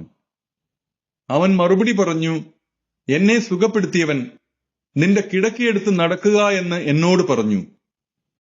അപ്പോൾ അവർ ചോദിച്ചു, കിടക്കയെടുത്ത് നടക്കുക എന്ന് നിന്നോട് പറഞ്ഞവൻ ആരാണ്? അവിടെയുണ്ടായിരുന്ന ജനക്കൂട്ടത്തിൽ യേശു മറഞ്ഞു കഴിഞ്ഞിരുന്നതിനാൽ അവൻ ആരാണെന്ന് സുഖം പ്രാപിച്ചവൻ അറിഞ്ഞിരുന്നില്ല. പിന്നീട് യേശു ദേവാലയത്തിൽ വെച്ച് അവനെ കണ്ടപ്പോൾ പറഞ്ഞു, ഇതാ, നീ സൗഖ്യം പ്രാപിച്ചിരിക്കുന്നു. കൂടുതൽ മോശമായതൊന്നും സംഭവിക്കാതിരിക്കാൻ മേലിൽ പാപം ചെയ്യരുത്. അവൻ പോയി യേശുവാണ് തന്നെ സുഖപ്പെടുത്തിയതെന്ന് യഹൂദരെ അറിയിച്ചു. സാബത്തിൽ ഇപ്രകാരം പ്രവർത്തിച്ചതിനാൽ യഹൂദർ യേശുവിനെ ദ്വേഷിച്ചു. യേശു അവരോട് പറഞ്ഞു, എന്റെ പിതാവ് ഇപ്പോഴും പ്രവർത്തന നിരതനാണ്, ഞാനും പ്രവർത്തിക്കുന്നു. ഇതുമൂലം അവനെ വധിക്കാൻ യഹൂദർ കൂടുതലായി പരിശ്രമിച്ചു. കാരണം അവൻ സാബത്ത് ലംഘിക്കുക മാത്രമല്ല, തന്നെ തന്നെ ദൈവതുല്യനാക്കിക്കൊണ്ട് ദൈവത്തെ തന്റെ പിതാവെന്ന് വിളിക്കുകയും ചെയ്തു. പുത്രന്റെ അധികാരം. യേശു പറഞ്ഞു, സത്യം സത്യമായി ഞാൻ നിങ്ങളോട് പറയുന്നു, പിതാവ് ചെയ്തു കാണുന്നതല്ലാതെ പുത്രന് സ്വന്തം ഇഷ്ടമനുസരിച്ച് ഒന്നും പ്രവർത്തിക്കുവാൻ സാധിക്കുകയില്ല. എന്നാൽ പിതാവ് ചെയ്യുന്നതെല്ലാം അപ്രകാരം തന്നെ പുത്രനും ചെയ്യുന്നു. എന്തെന്നാൽ പിതാവ് പുത്രനെ സ്നേഹിക്കുകയും താൻ ചെയ്യുന്നതെല്ലാം അവനെ കാണിക്കുകയും ചെയ്യുന്നു. നിങ്ങൾ വിസ്മയിക്കത്തക്ക വിധം ഇവയേക്കാൾ വലിയ പ്രവൃത്തികളും അവിടുന്ന് അവനെ കാണിക്കും. പിതാവ് മരിച്ചവരെ എഴുന്നേൽപ്പിച്ച് അവർക്ക് ജീവൻ നൽകുന്നത് പോലെ തന്നെ പുത്രനും താൻ ഇച്ഛിക്കുന്നവർക്ക് ജീവൻ നൽകുന്നു. പിതാവ് ആരെയും വിധിക്കുന്നില്ല, വിധി മുഴുവനും അവിടുന്ന് പുത്രനെ ഏൽപ്പിച്ചിരിക്കുന്നു. പിതാവിനെ ആദരിക്കുന്നത് പോലെ തന്നെ എല്ലാവരും പുത്രനെയും ആദരിക്കേണ്ടതിനാണ് ഇത്. പുത്രനെ ആദരിക്കാത്തവരാരും അവനെ അയച്ച പിതാവിനെയും ആദരിക്കുന്നില്ല. സത്യം സത്യമായി ഞാൻ നിങ്ങളോട് പറയുന്നു, എന്റെ വചനം കേൾക്കുകയും എന്നെ അയച്ചവനെ വിശ്വസിക്കുകയും ചെയ്യുന്നവന് നിത്യജീവനുണ്ട്. അവന് ശിക്ഷാവിധി ഉണ്ടാകുന്നില്ല. പ്രത്യുത അവൻ മരണത്തിൽ നിന്ന് ജീവനിലേക്ക് കടന്നിരിക്കുന്നു. സത്യം സത്യമായി ഞാൻ നിങ്ങളോട് പറയുന്നു, മരിച്ചവർ ദൈവപുത്രന്റെ സ്വരം ശ്രവിക്കുന്ന സമയം വരുന്നു, അല്ല വന്നു കഴിഞ്ഞു. ആ സ്വരം ശ്രവിക്കുന്നവർ ജീവിക്കും. എന്തെന്നാൽ പിതാവിന് തന്നിൽ തന്നെ ജീവനുള്ളതുപോലെ പുത്രനും തന്നിൽ തന്നെ ജീവനുണ്ടാകാൻ അവിടുന്ന് വരം നൽകിയിരിക്കുന്നു. മനുഷ്യപുത്രനായതുകൊണ്ട് വിധിക്കാനുള്ള അധികാരവും അവന് നൽകിയിരിക്കുന്നു. ഇതിൽ നിങ്ങൾ വിസ്മയിക്കേണ്ട. എന്തെന്നാൽ കല്ലറകളിലുള്ളവരെല്ലാം അവന്റെ സ്വരം ശ്രവിക്കുന്ന സമയം വരുന്നു. അപ്പോൾ നന്മ ചെയ്തവർ ജീവന്റെ ഉയിർപ്പിനായും തിന്മ ചെയ്തവർ ശിക്ഷാവിധിയുടെ ഉയിർപ്പിനായും പുറത്തുവരും. യേശുവിന്റെ സാക്ഷ്യം. സ്വമേധയാ ഒന്നും ചെയ്യാൻ എനിക്ക് സാധിക്കുകയില്ല. ഞാൻ ശ്രവിക്കുന്നത് പോലെ ഞാൻ വിധിക്കുന്നു. എന്റെ വിധി നീതിപൂർവകവുമാണ്. കാരണം എന്റെ ഇഷ്ടമല്ല, എന്നെ അയച്ചവന്റെ ഇഷ്ടമാണ് ഞാൻ അന്വേഷിക്കുന്നത്. ഞാൻ എന്നെക്കുറിച്ച് തന്നെ സാക്ഷ്യപ്പെടുത്തുന്നെങ്കിൽ എന്റെ സാക്ഷ്യം സത്യമല്ല. എന്നെക്കുറിച്ച് സാക്ഷ്യം നൽകുന്ന വേറൊരാളുണ്ട്. എന്നെക്കുറിച്ചുള്ള അവന്റെ സാക്ഷ്യം സത്യമാണെന്ന് എനിക്കറിയാം. നിങ്ങൾ യോഹന്നാന്റെ അടുത്തേക്ക് ആളയച്ചു. അവൻ സത്യത്തിന് സാക്ഷ്യം നൽകുകയും ചെയ്തു. ഞാൻ മനുഷ്യരുടെ സാക്ഷ്യം സ്വീകരിക്കുന്നു എന്ന് വിചാരിക്കേണ്ട. നിങ്ങൾ രക്ഷിക്കപ്പെടേണ്ടതിനാണ് ഞാൻ ഇതെല്ലാം പറയുന്നത്. കത്തിജ്വലിക്കുന്ന ഒരു വിളക്കായിരുന്നു അവൻ. അല്പസമയത്തേക്ക് അവന്റെ പ്രകാശത്തിൽ ആഹ്ലാദിക്കാൻ നിങ്ങൾ ഒരുക്കവുമായിരുന്നു. എന്നാൽ യോഹന്നാന്റേതിനേക്കാൾ വലിയ സാക്ഷ്യം എനിക്കുണ്ട്. എന്തെന്നാൽ ഞാൻ പൂർത്തിയാക്കാനായി പിതാവ് എന്നെ ഏൽപ്പിച്ച ജോലികൾ, ഞാൻ ചെയ്തുകൊണ്ടിരിക്കുന്ന ജോലികൾ തന്നെ പിതാവാണ് എന്നെ അയച്ചതെന്ന് സാക്ഷ്യപ്പെടുത്തുന്നു. എന്നെ അയച്ച പിതാവ് തന്നെ എന്നെക്കുറിച്ച് സാക്ഷ്യപ്പെടുത്തിയിരിക്കുന്നു. അവിടുത്തെ സ്വരം നിങ്ങൾ ഒരിക്കലും കേട്ടിട്ടില്ല, രൂപം കണ്ടിട്ടുമില്ല. അവിടുന്ന് അയച്ചവനെ നിങ്ങൾ വിശ്വസിക്കാത്തതുകൊണ്ട് അവിടുത്തെ വചനം നിങ്ങളിൽ വസിക്കുന്നില്ല. വിശുദ്ധ ലിഖിതങ്ങൾ നിങ്ങൾ പഠിക്കുന്നു. എന്തെന്നാൽ അവയിൽ നിത്യജീവനുണ്ടെന്ന് നിങ്ങൾ വിചാരിക്കുന്നു. അവ തന്നെയാണ് എന്നെക്കുറിച്ച് സാക്ഷ്യം നൽകുന്നത്. എന്നിട്ടും നിങ്ങൾക്ക് ജീവനുണ്ടാകേണ്ടതിന് എന്റെ അടുത്തേക്ക് വരാൻ നിങ്ങൾ വിസമ്മതിക്കുന്നു. മനുഷ്യരിൽ നിന്ന് ഞാൻ മഹത്വം സ്വീകരിക്കുന്നില്ല. എനിക്ക് നിങ്ങളെ അറിയാം. നിങ്ങളിൽ ദൈവസ്നേഹമില്ല. ഞാൻ എന്റെ പിതാവിന്റെ നാമത്തിൽ വന്നിരിക്കുന്നു, എന്നിട്ടും നിങ്ങൾ എന്നെ സ്വീകരിക്കുന്നില്ല. എന്നാൽ മറ്റൊരുവൻ സ്വന്തം നാമത്തിൽ വന്നാൽ നിങ്ങൾ അവനെ സ്വീകരിക്കും. പരസ്പരം മഹത്വം സ്വീകരിക്കുകയും ഏക ദൈവത്തിൽ നിന്ന് വരുന്ന മഹത്വം അന്വേഷിക്കാതിരിക്കുകയും ചെയ്യുന്ന നിങ്ങൾക്ക് എങ്ങനെ വിശ്വസിക്കാൻ കഴിയും? പിതാവിന്റെ സന്നിധിയിൽ ഞാനായിരിക്കും നിങ്ങളെ കുറ്റപ്പെടുത്തുന്നത് എന്ന് നിങ്ങൾ വിചാരിക്കേണ്ട. നിങ്ങൾ പ്രത്യാശ അർപ്പിച്ചിരിക്കുന്ന മോശയായിരിക്കും നിങ്ങളെ കുറ്റപ്പെടുത്തുക. നിങ്ങൾ മോശയെ വിശ്വസിച്ചിരുന്നെങ്കിൽ എന്നെയും വിശ്വസിക്കുമായിരുന്നു. കാരണം എന്നെക്കുറിച്ച് അവൻ എഴുതിയിരിക്കുന്നു.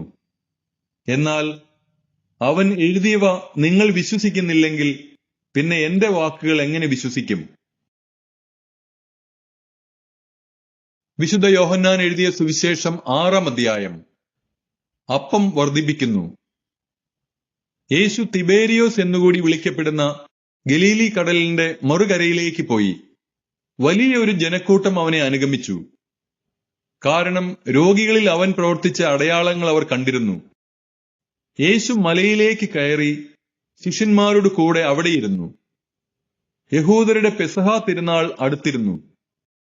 യേശു കണ്ണുകൾ ഉയർത്തി ഒരു വലിയ ജനതതി തന്റെ അടുത്തേക്ക് വരുന്നത് കണ്ടു. അവൻ പീലിപ്പോസിനോട് ചോദിച്ചു, ഇവർക്ക് ഭക്ഷിക്കുവാൻ നാം എവിടെ നിന്ന് അപ്പം വാങ്ങും? അവനെ പരീക്ഷിക്കാനാണ് യേശു ഇങ്ങനെ ചോദിച്ചത്. എന്തു ചെയ്യണമെന്ന് യേശു നേരത്തെ മനസ്സിൽ കരുതിയിരുന്നു. പീലിപ്പോസ് മറുപടി പറഞ്ഞു, ഓരോരുത്തർക്കും അല്പം വീതം കൊടുക്കുവാൻ 200 ദനാറയ്ക്കുള്ള അപ്പം പോലും തികയുകയില്ല. ശിഷ്യന്മാരിൽ ഒരുവനും ശിമയോൻ പത്രോസിന്റെ സഹോദരനുമായ അന്ത്രയോസ് അവനോട് പറഞ്ഞു, 5 ബാർലി അപ്പവും 2 മീനും കൈവശമുള്ള ഒരു കുട്ടി ഇവിടെയുണ്ട്. എന്നാൽ ഇത്രയും പേർക്ക് അതെന്തുണ്ട്? യേശു പറഞ്ഞു, ആളുകളെയെല്ലാം ഭക്ഷണത്തിനിരുത്തുവിൻ. ആ സ്ഥലത്ത് പുല്ല് തഴച്ചു വളർന്നിരുന്നു. 5000-ഓളം വരുന്ന പുരുഷന്മാർ അവിടെയിരുന്നു. അനന്തരം യേശു അപ്പമെടുത്ത് കൃതജ്ഞതാ സ്തോത്രം ചെയ്ത് അവർക്ക് വിതരണം ചെയ്തു. അതുപോലെ തന്നെ മീനും വേണ്ടത്ര നൽകി. അവർ ഭക്ഷിച്ച് തൃപ്തരായപ്പോൾ അവൻ ശിഷ്യന്മാരോട് പറഞ്ഞു, ഒന്നും നഷ്ടപ്പെടാതെ മിച്ചമുള്ള കഷ്ണങ്ങളെല്ലാം ശേഖരിക്കുവിൻ. 5 ബാർലിയപ്പത്തിൽ നിന്ന് ജനങ്ങൾ ഭക്ഷിച്ചതിനു ശേഷം മിച്ചം വന്ന കഷ്ണങ്ങൾ 12 കുട്ട നിറയെ അവർ ശേഖരിച്ചു. അവൻ പ്രവർത്തിച്ച അടയാളം കണ്ട ജനങ്ങൾ പറഞ്ഞു, ലോകത്തിലേക്ക് വരാനിരുന്ന പ്രവാചകൻ സത്യമായും ഇവനാണ്. അവർ വന്ന് തന്നെ രാജാവാക്കാൻ വേണ്ടി ബലമായി പിടിച്ചുകൊണ്ടുപോകാൻ ഭാവിക്കുന്നു എന്ന് മനസ്സിലാക്കിയ യേശു വീണ്ടും തനിയെ മലമുകളിലേക്ക് പിന്മാറി. വെള്ളത്തിനു മീതെ നടക്കുന്നു. വൈകുന്നേരമായപ്പോൾ അവന്റെ ശിഷ്യന്മാർ കടൽക്കരയിലേക്ക് പോയി. അവർ ഒരു വള്ളത്തിൽ കയറി കടലിനക്കരെ കഫർനാമിലേക്ക് പുറപ്പെട്ടു. അപ്പോൾ നേരം ഇരുട്ടിത്തുടങ്ങി. യേശു അവരുടെ അടുക്കൽ എത്തിയിരുന്നുമില്ല. ശക്തിയേറിയ കാറ്റടിച്ചിരുന്നതുകൊണ്ട് കടൽ ക്ഷോഭിച്ചു. 25-30 സ്ഥാദിയോൻ ദൂരം തണ്ടു വലിച്ചു കഴിഞ്ഞപ്പോൾ യേശു കടലിന് മീതെ നടന്ന് വള്ളത്തെ സമീപിക്കുന്നത് കണ്ട് അവർ ഭയപ്പെട്ടു. അവൻ അവരോട് പറഞ്ഞു, ഞാനാണ്, ഭയപ്പെടേണ്ട. അവനെ വള്ളത്തിൽ കയറ്റാൻ അവർ ആഗ്രഹിച്ചു. പെട്ടെന്ന് വള്ളം അവർ ലക്ഷ്യം വച്ചിരുന്ന കരയ്ക്കടുത്തു. അവിടെ ഒരു വള്ളം മാത്രമേ ഉണ്ടായിരുന്നുള്ളൂ എന്നും ശിഷ്യന്മാരോട് കൂടി യേശു അതിൽ കയറിയിരുന്നില്ല എന്നും ശിഷ്യന്മാർ തനിയെയാണ് പോയതെന്നും കടലിന്റെ മറുകരെ നിന്ന ആളുകൾ പിറ്റേ ദിവസം മനസ്സിലാക്കി. കർത്താവ് കൃതജ്ഞതാ സ്തോത്രം ചെയ്ത് നൽകിയ അപ്പം ജനങ്ങൾ ഭക്ഷിച്ച ആ സ്ഥലത്തിനടുത്തേക്ക് തിബേരിയാസിൽ നിന്ന് മറ്റു വള്ളങ്ങൾ വന്നു. യേശുവോ ശിഷ്യന്മാരോ അവിടെ ഇല്ലെന്ന് കണ്ടപ്പോൾ ജനക്കൂട്ടം വള്ളങ്ങളിൽ കയറി യേശുവിനെ തിരക്കി കഫർനാമിലെത്തി. ജീവന്റെ അപ്പം. യേശുവിനെ കടലിന്റെ മറുകരയിൽ കണ്ടെത്തിയപ്പോൾ അവർ ചോദിച്ചു, റബ്ബി, അങ്ങ് എപ്പോൾ ഇവിടെ എത്തി? യേശു പ്രതിവചിച്ചു, സത്യം സത്യമായി ഞാൻ നിങ്ങളോട് പറയുന്നു, അടയാളങ്ങൾ കണ്ടതുകൊണ്ടല്ല, അപ്പം ഭക്ഷിച്ച് തൃപ്തരായതുകൊണ്ടാണ് നിങ്ങൾ എന്നെ അന്വേഷിക്കുന്നത്. നശ്വരമായ അപ്പത്തിനു വേണ്ടി അധ്വാനിക്കാതെ മനുഷ്യപുത്രൻ തരുന്ന നിത്യജീവന്റെ അനശ്വരമായ അപ്പത്തിനു വേണ്ടി അധ്വാനിക്കുവിൻ. എന്തെന്നാൽ പിതാവായ ദൈവം അവന്റെ മേൽ അംഗീകാര മുദ്ര വച്ചിരിക്കുന്നു. അപ്പോൾ അവർ ചോദിച്ചു, ദൈവഹിതമനുസരിച്ച് പ്രവർത്തിക്കുന്നവരാകാൻ ഞങ്ങൾ എന്തു ചെയ്യണം? യേശു മറുപടി പറഞ്ഞു, ഇതാണ് ദൈവഹിതമനുസരിച്ചുള്ള പ്രവൃത്തി, അവിടുന്ന് അയച്ചവനിൽ വിശ്വസിക്കുക. അപ്പോൾ അവർ ചോദിച്ചു, ഞങ്ങൾ കണ്ട് നിന്നെ വിശ്വസിക്കേണ്ടതിന് എന്തടയാളമാണ് നീ ചെയ്യുക? എന്താണ് നീ പ്രവർത്തിക്കുക? അവിടുന്ന് അവർക്ക് ഭക്ഷിക്കുവാൻ സ്വർഗത്തിൽ നിന്ന് അപ്പം കൊടുത്തു എന്ന് എഴുതപ്പെട്ടിരിക്കുന്നത് പോലെ ഞങ്ങളുടെ പിതാക്കന്മാർ മരുഭൂമിയിൽ വെച്ച് മന്ന ഭക്ഷിച്ചു. യേശു മറുപടി പറഞ്ഞു, സത്യം സത്യമായി ഞാൻ നിങ്ങളോട് പറയുന്നു, മോശയല്ല നിങ്ങൾക്ക് സ്വർഗത്തിൽ നിന്ന് അപ്പം തന്നത്, എന്റെ പിതാവാണ് സ്വർഗത്തിൽ നിന്ന് നിങ്ങൾക്ക് യഥാർത്ഥമായ അപ്പം തരുന്നത്. എന്തെന്നാൽ ദൈവത്തിന്റെ അപ്പം സ്വർഗത്തിൽ നിന്ന് ഇറങ്ങി വന്ന് ലോകത്തിന് ജീവൻ നൽകുന്നതത്രേ. അപ്പോൾ അവർ അവനോട് അപേക്ഷിച്ചു, കർത്താവേ, ഈ അപ്പം ഞങ്ങൾക്ക് എപ്പോഴും നൽകണമേ. യേശു അവരോട് പറഞ്ഞു, ഞാനാണ് ജീവന്റെ അപ്പം. എന്റെ അടുത്ത് വരുന്നവൻ ഒരിക്കലും വിശക്കുകയില്ല, എന്നിൽ വിശ്വസിക്കുന്നവന് ദാഹിക്കുകയുമില്ല. എന്നാൽ നിങ്ങൾ എന്നെ കണ്ടിട്ടും വിശ്വസിക്കുന്നില്ല എന്ന് ഞാൻ നിങ്ങളോട് പറഞ്ഞിട്ടുണ്ടല്ലോ. പിതാവ് എനിക്ക് നൽകുന്നവരെല്ലാം എന്റെ അടുത്ത് വരും. എന്റെ അടുക്കൽ വരുന്നവനെ ഞാൻ ഒരിക്കലും തള്ളിക്കളയുകയുമില്ല. ഞാൻ സ്വർഗത്തിൽ നിന്ന് ഇറങ്ങി വന്നിരിക്കുന്നത് എന്റെ ഇഷ്ടം പ്രവർത്തിക്കാനല്ല, എന്നെ അയച്ചവന്റെ ഇഷ്ടം നിറവേറ്റാനാണ്. അവിടുന്ന് എനിക്ക് നൽകിയവരിൽ ഒരുവനെ പോലും ഞാൻ നഷ്ടപ്പെടുത്താതെ അന്ത്യദിനത്തിൽ ഉയർപ്പിക്കണമെന്നതാണ് എന്നെ അയച്ചവന്റെ ഇഷ്ടം. പുത്രനെ കാണുകയും അവനിൽ വിശ്വസിക്കുകയും ചെയ്യുന്നവൻ ആരോ അവന് നിത്യജീവൻ ഉണ്ടാകണമെന്നതാണ് എന്റെ പിതാവിന്റെ ഇഷ്ടം. അന്ത്യദിനത്തിൽ അവനെ ഞാൻ ഉയർപ്പിക്കുകയും ചെയ്യും. സ്വർഗത്തിൽ നിന്ന് ഇറങ്ങി വന്ന അപ്പം ഞാനാണ് എന്ന് അവൻ പറഞ്ഞതിനാൽ യഹൂദർ അവനെതിരെ പിറുപിറുത്തു. അവർ പറഞ്ഞു, ഇവൻ ജോസഫിന്റെ മകനായ യേശുവല്ലേ? ഇവന്റെ പിതാവിനെയും മാതാവിനെയും നമുക്കറിഞ്ഞുകൂടെ? പിന്നെ എങ്ങനെയാണ് ഞാൻ സ്വർഗത്തിൽ നിന്ന് ഇറങ്ങി വന്നിരിക്കുന്നു എന്ന് ഇവൻ പറയുന്നത്? യേശു അവരോട് പറഞ്ഞു, നിങ്ങൾ പരസ്പരം പിറുപിറുക്കേണ്ടതില്ല. എന്നെ അയച്ച പിതാവ് ആകർഷിച്ചാലല്ലാതെ ഒരുവനും എന്റെ അടുക്കിലേക്ക് വരാൻ സാധിക്കുകയില്ല. അന്ത്യദിനത്തിൽ അവനെ ഞാൻ ഉയിർപ്പിക്കും. അവരെല്ലാവരും ദൈവത്താൽ പഠിപ്പിക്കപ്പെട്ടവരാകുമെന്ന് പ്രവാചക ഗ്രന്ഥങ്ങളിൽ എഴുതപ്പെട്ടിരിക്കുന്നു. പിതാവിൽ നിന്ന് ശ്രവിക്കുകയും പഠിക്കുകയും ചെയ്തവരെല്ലാം എന്റെ അടുക്കൽ വരുന്നു. ആരെങ്കിലും പിതാവിനെ കണ്ടിട്ടുണ്ട് എന്നല്ല ഇതിനർത്ഥം. ദൈവത്തിൽ നിന്നുള്ളവൻ മാത്രമേ പിതാവിനെ കണ്ടിട്ടുള്ളൂ. സത്യം സത്യമായി ഞാൻ നിങ്ങളോട് പറയുന്നു, വിശ്വസിക്കുന്നവന് നിത്യജീവനുണ്ട്. ഞാൻ ജീവന്റെ അപ്പമാണ്. നിങ്ങളുടെ പിതാക്കന്മാർ മരുഭൂമിയിൽ വെച്ച് മന്ന ഭക്ഷിച്ചു, എങ്കിലും അവർ മരിച്ചു. ഇതാകട്ടെ മനുഷ്യൻ ഭക്ഷിക്കുന്നതിനു വേണ്ടി സ്വർഗത്തിൽ നിന്നിറങ്ങിയ അപ്പമാണ്. ഇത് ഭക്ഷിക്കുന്നവൻ മരിക്കുകയില്ല. സ്വർഗത്തിൽ നിന്നിറങ്ങിയ ജീവനുള്ള അപ്പം ഞാനാണ്. ആരെങ്കിലും ഈ അപ്പത്തിൽ നിന്ന് ഭക്ഷിച്ചാൽ അവൻ എന്നേക്കും ജീവിക്കും. ലോകത്തിന്റെ ജീവന് വേണ്ടി ഞാൻ നൽകുന്ന അപ്പം എന്റെ ശരീരമാണ്. ഇതേപ്പറ്റി യഹൂദർക്കിടയിൽ തർക്കമുണ്ടായി. തന്റെ ശരീരം നമുക്ക് ഭക്ഷണമായി തരാൻ ഇവന് എങ്ങനെ കഴിയുമെന്ന് അവർ ചോദിച്ചു. യേശു പറഞ്ഞു, സത്യം സത്യമായി ഞാൻ നിങ്ങളോട് പറയുന്നു, നിങ്ങൾ മനുഷ്യപുത്രന്റെ ശരീരം ഭക്ഷിക്കുകയും അവന്റെ രക്തം പാനം ചെയ്യുകയും ചെയ്യുന്നില്ലെങ്കിൽ നിങ്ങൾക്ക് ജീവൻ ഉണ്ടായിരിക്കുകയില്ല. എന്റെ ശരീരം ഭക്ഷിക്കുകയും എന്റെ രക്തം പാനം ചെയ്യുകയും ചെയ്യുന്നവന് നിത്യജീവനുണ്ട്. അവസാന ദിവസം ഞാൻ അവനെ ഉയിർപ്പിക്കും. എന്തെന്നാൽ എന്റെ ശരീരം യഥാർത്ഥ ഭക്ഷണമാണ്, എന്റെ രക്തം യഥാർത്ഥ പാനീയവുമാണ്. എന്റെ ശരീരം ഭക്ഷിക്കുകയും എന്റെ രക്തം പാനം ചെയ്യുകയും ചെയ്യുന്നവൻ എന്നിലും ഞാൻ അവനിലും വസിക്കുന്നു. ജീവിക്കുന്നവനായ പിതാവ് എന്നെ അയച്ചു. ഞാൻ പിതാവ് മൂലം ജീവിക്കുന്നു. അതുപോലെ എന്നെ ഭക്ഷിക്കുന്നവൻ ഞാൻ മൂലം ജീവിക്കും. ഇത് സ്വർഗത്തിൽ നിന്നിറങ്ങി വന്ന അപ്പമാണ്.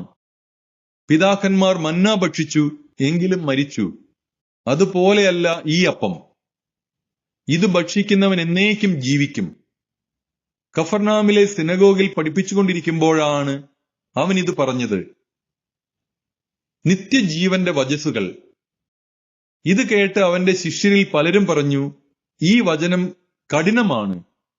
ഇത് ശ്രവിക്കാൻ ആർക്ക് കഴിയും? തന്റെ ശിഷ്യന്മാർ പിറുപിറുക്കുന്നു എന്ന് മനസ്സിലാക്കി യേശു അവരോട് ചോദിച്ചു, ഇത് നിങ്ങൾക്ക് ഇടർച്ച വരുത്തുന്നുവോ?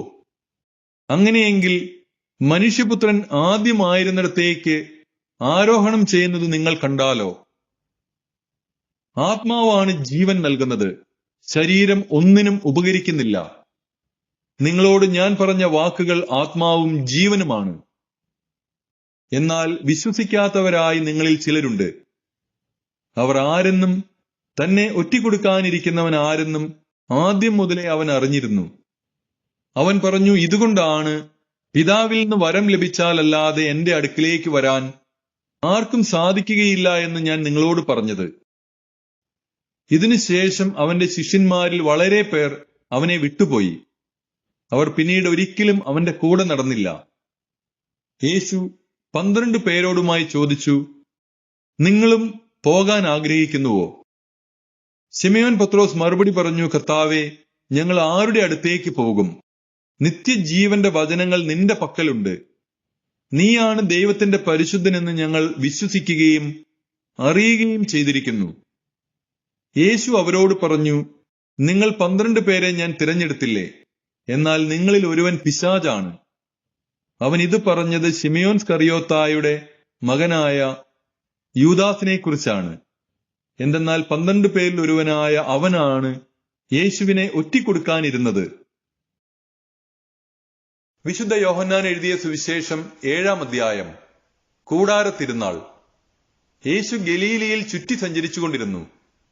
യഹൂദർ അവനെ വധിക്കാൻ അവസരം പാർത്തിരുന്നതിനാൽ യൂദയായിൽ സഞ്ചരിക്കാൻ അവൻ ഇഷ്ടപ്പെട്ടില്ല. യഹൂദരുടെ കൂടാര തിരുനാൾ സമീപിച്ചിരുന്നു. അവന്റെ സഹോദരന്മാർ അവനോട് പറഞ്ഞു, നീ ചെയ്യുന്ന പ്രവൃത്തികൾ നിന്റെ ശിഷ്യന്മാർ കാണേണ്ടതിന് നീ ഇവിടം വിട്ട് യൂദയായിലേക്ക് പോവുക. പരസ്യമായി അറിയപ്പെടാൻ ആഗ്രഹിക്കുന്നവൻ രഹസ്യമായി പ്രവർത്തിക്കുകയില്ല. നീ ഇതെല്ലാം ചെയ്യുന്നെങ്കിൽ നിന്നെ ലോകത്തിന് വെളിപ്പെടുത്തുക. അവന്റെ സഹോദരന്മാർ പോലും അവനിൽ വിശ്വസിച്ചിരുന്നില്ല. യേശു പറഞ്ഞു, എന്റെ സമയം ഇതുവരെയും ആയിട്ടില്ല. നിങ്ങൾക്കാകട്ടെ എപ്പോഴും അനുകൂലമായ സമയമാണല്ലോ. ലോകത്തിന് നിങ്ങളെ വെറുക്കാൻ സാധിക്കുകയില്ല. എന്നാൽ അതിന്റെ പ്രവൃത്തികൾ തിന്മയാണെന്ന് ഞാൻ സാക്ഷ്യപ്പെടുത്തുന്നതിനാൽ അതെന്നെ വെറുക്കുന്നു. നിങ്ങൾ തിരുനാളിന് പൊയ്ക്കൊള്ളുവിൻ. ഞാൻ ഈ തിരുനാളിന് പോകുന്നില്ല. എന്തെന്നാൽ എന്റെ സമയം ഇനിയും പൂർത്തിയായിട്ടില്ല. ഇപ്രകാരം പറഞ്ഞ് അവൻ ഗലീലയിൽ തന്നെ താമസിച്ചു. എന്നാൽ അവന്റെ സഹോദരന്മാർ തിരുനാളിന് പോയതിനു ശേഷം അവനും പോയി, പരസ്യമായല്ല, രഹസ്യമായി. അവൻ എവിടെയെന്ന് ചോദിച്ചുകൊണ്ട് തിരുനാളിൽ യഹൂദർ അവനെ അന്വേഷിച്ചുകൊണ്ടിരുന്നു. ആളുകൾ അവനെപ്പറ്റി രഹസ്യമായി പലതും പറഞ്ഞിരുന്നു. അവനൊരു നല്ല മനുഷ്യനാണ് എന്ന് ചിലർ പറഞ്ഞു. അല്ല, അവൻ ജനങ്ങളെ വഴിപിഴപ്പിക്കുന്നു എന്ന് മറ്റു ചിലരും. എങ്കിലും യഹൂദരെ ഭയന്ന ആരും അവനെപ്പറ്റി പരസ്യമായി ഒന്നും സംസാരിച്ചില്ല. യേശുവിന്റെ വിജ്ഞാനം. തിരുനാൾ പകുതിയായപ്പോൾ യേശു ദേവാലയത്തിൽ ചെന്ന് പഠിപ്പിച്ചു തുടങ്ങി. ഒന്നും പഠിച്ചിട്ടില്ലാതിരിക്കെ ഇവന് ഇത്ര അറിവ് എവിടെ നിന്ന് കിട്ടിയെന്ന് പറഞ്ഞ് യഹൂദർ വിസ്മയിച്ചു. യേശു പറഞ്ഞു, എന്റെ പ്രബോധനം എന്റെ സ്വന്തമല്ല, എന്നെ അയച്ചവന്റേതത്രേ. അവിടുത്തെ ഇഷ്ടം നിറവേറ്റാൻ മനസ്സുള്ളവൻ ഈ പ്രബോധനം ദൈവത്തിൽ നിന്നുള്ളതോ അതോ ഞാൻ സ്വയം നൽകുന്നതോ എന്ന് മനസ്സിലാക്കും. സ്വമേധയാ സംസാരിക്കുന്നവൻ സ്വന്തം മഹത്വം അന്വേഷിക്കുന്നു. എന്നാൽ തന്നെ അയച്ചവന്റെ മഹത്വം അന്വേഷിക്കുന്നവൻ സത്യവാനാണ്, അവനിൽ അനീതിയില്ല. മോശ നിങ്ങൾക്ക് നിയമം നൽകിയില്ലേ? എന്നിട്ടും നിങ്ങൾ ആരും നിയമം പാലിക്കുന്നില്ല. എന്തുകൊണ്ടാണ് നിങ്ങൾ എന്നെ കൊല്ലാൻ ആലോചിക്കുന്നത്? ജനങ്ങൾ പറഞ്ഞു, നിനക്ക് പിശാചുണ്ട്. ആരാണ് നിന്നെ കൊല്ലാൻ ആലോചിക്കുന്നത്? യേശു പ്രതിവചിച്ചു, ഞാൻ ഒരു പ്രവൃത്തി ചെയ്തു, അതിൽ നിങ്ങളെല്ലാവരും ആശ്ചര്യപ്പെടുന്നു. മോശ നിങ്ങൾക്ക് പരിച്ഛേദന നിയമം നൽകിയിരിക്കുന്നു. വാസ്തവത്തിൽ അത് മോശയിൽ നിന്നല്ല, പിതാക്കന്മാരിൽ നിന്നാണ്. അതനുസരിച്ച് സാബത്തിൽ ഒരുവന് നിങ്ങൾ പരിച്ഛേദനം നടത്തുന്നു.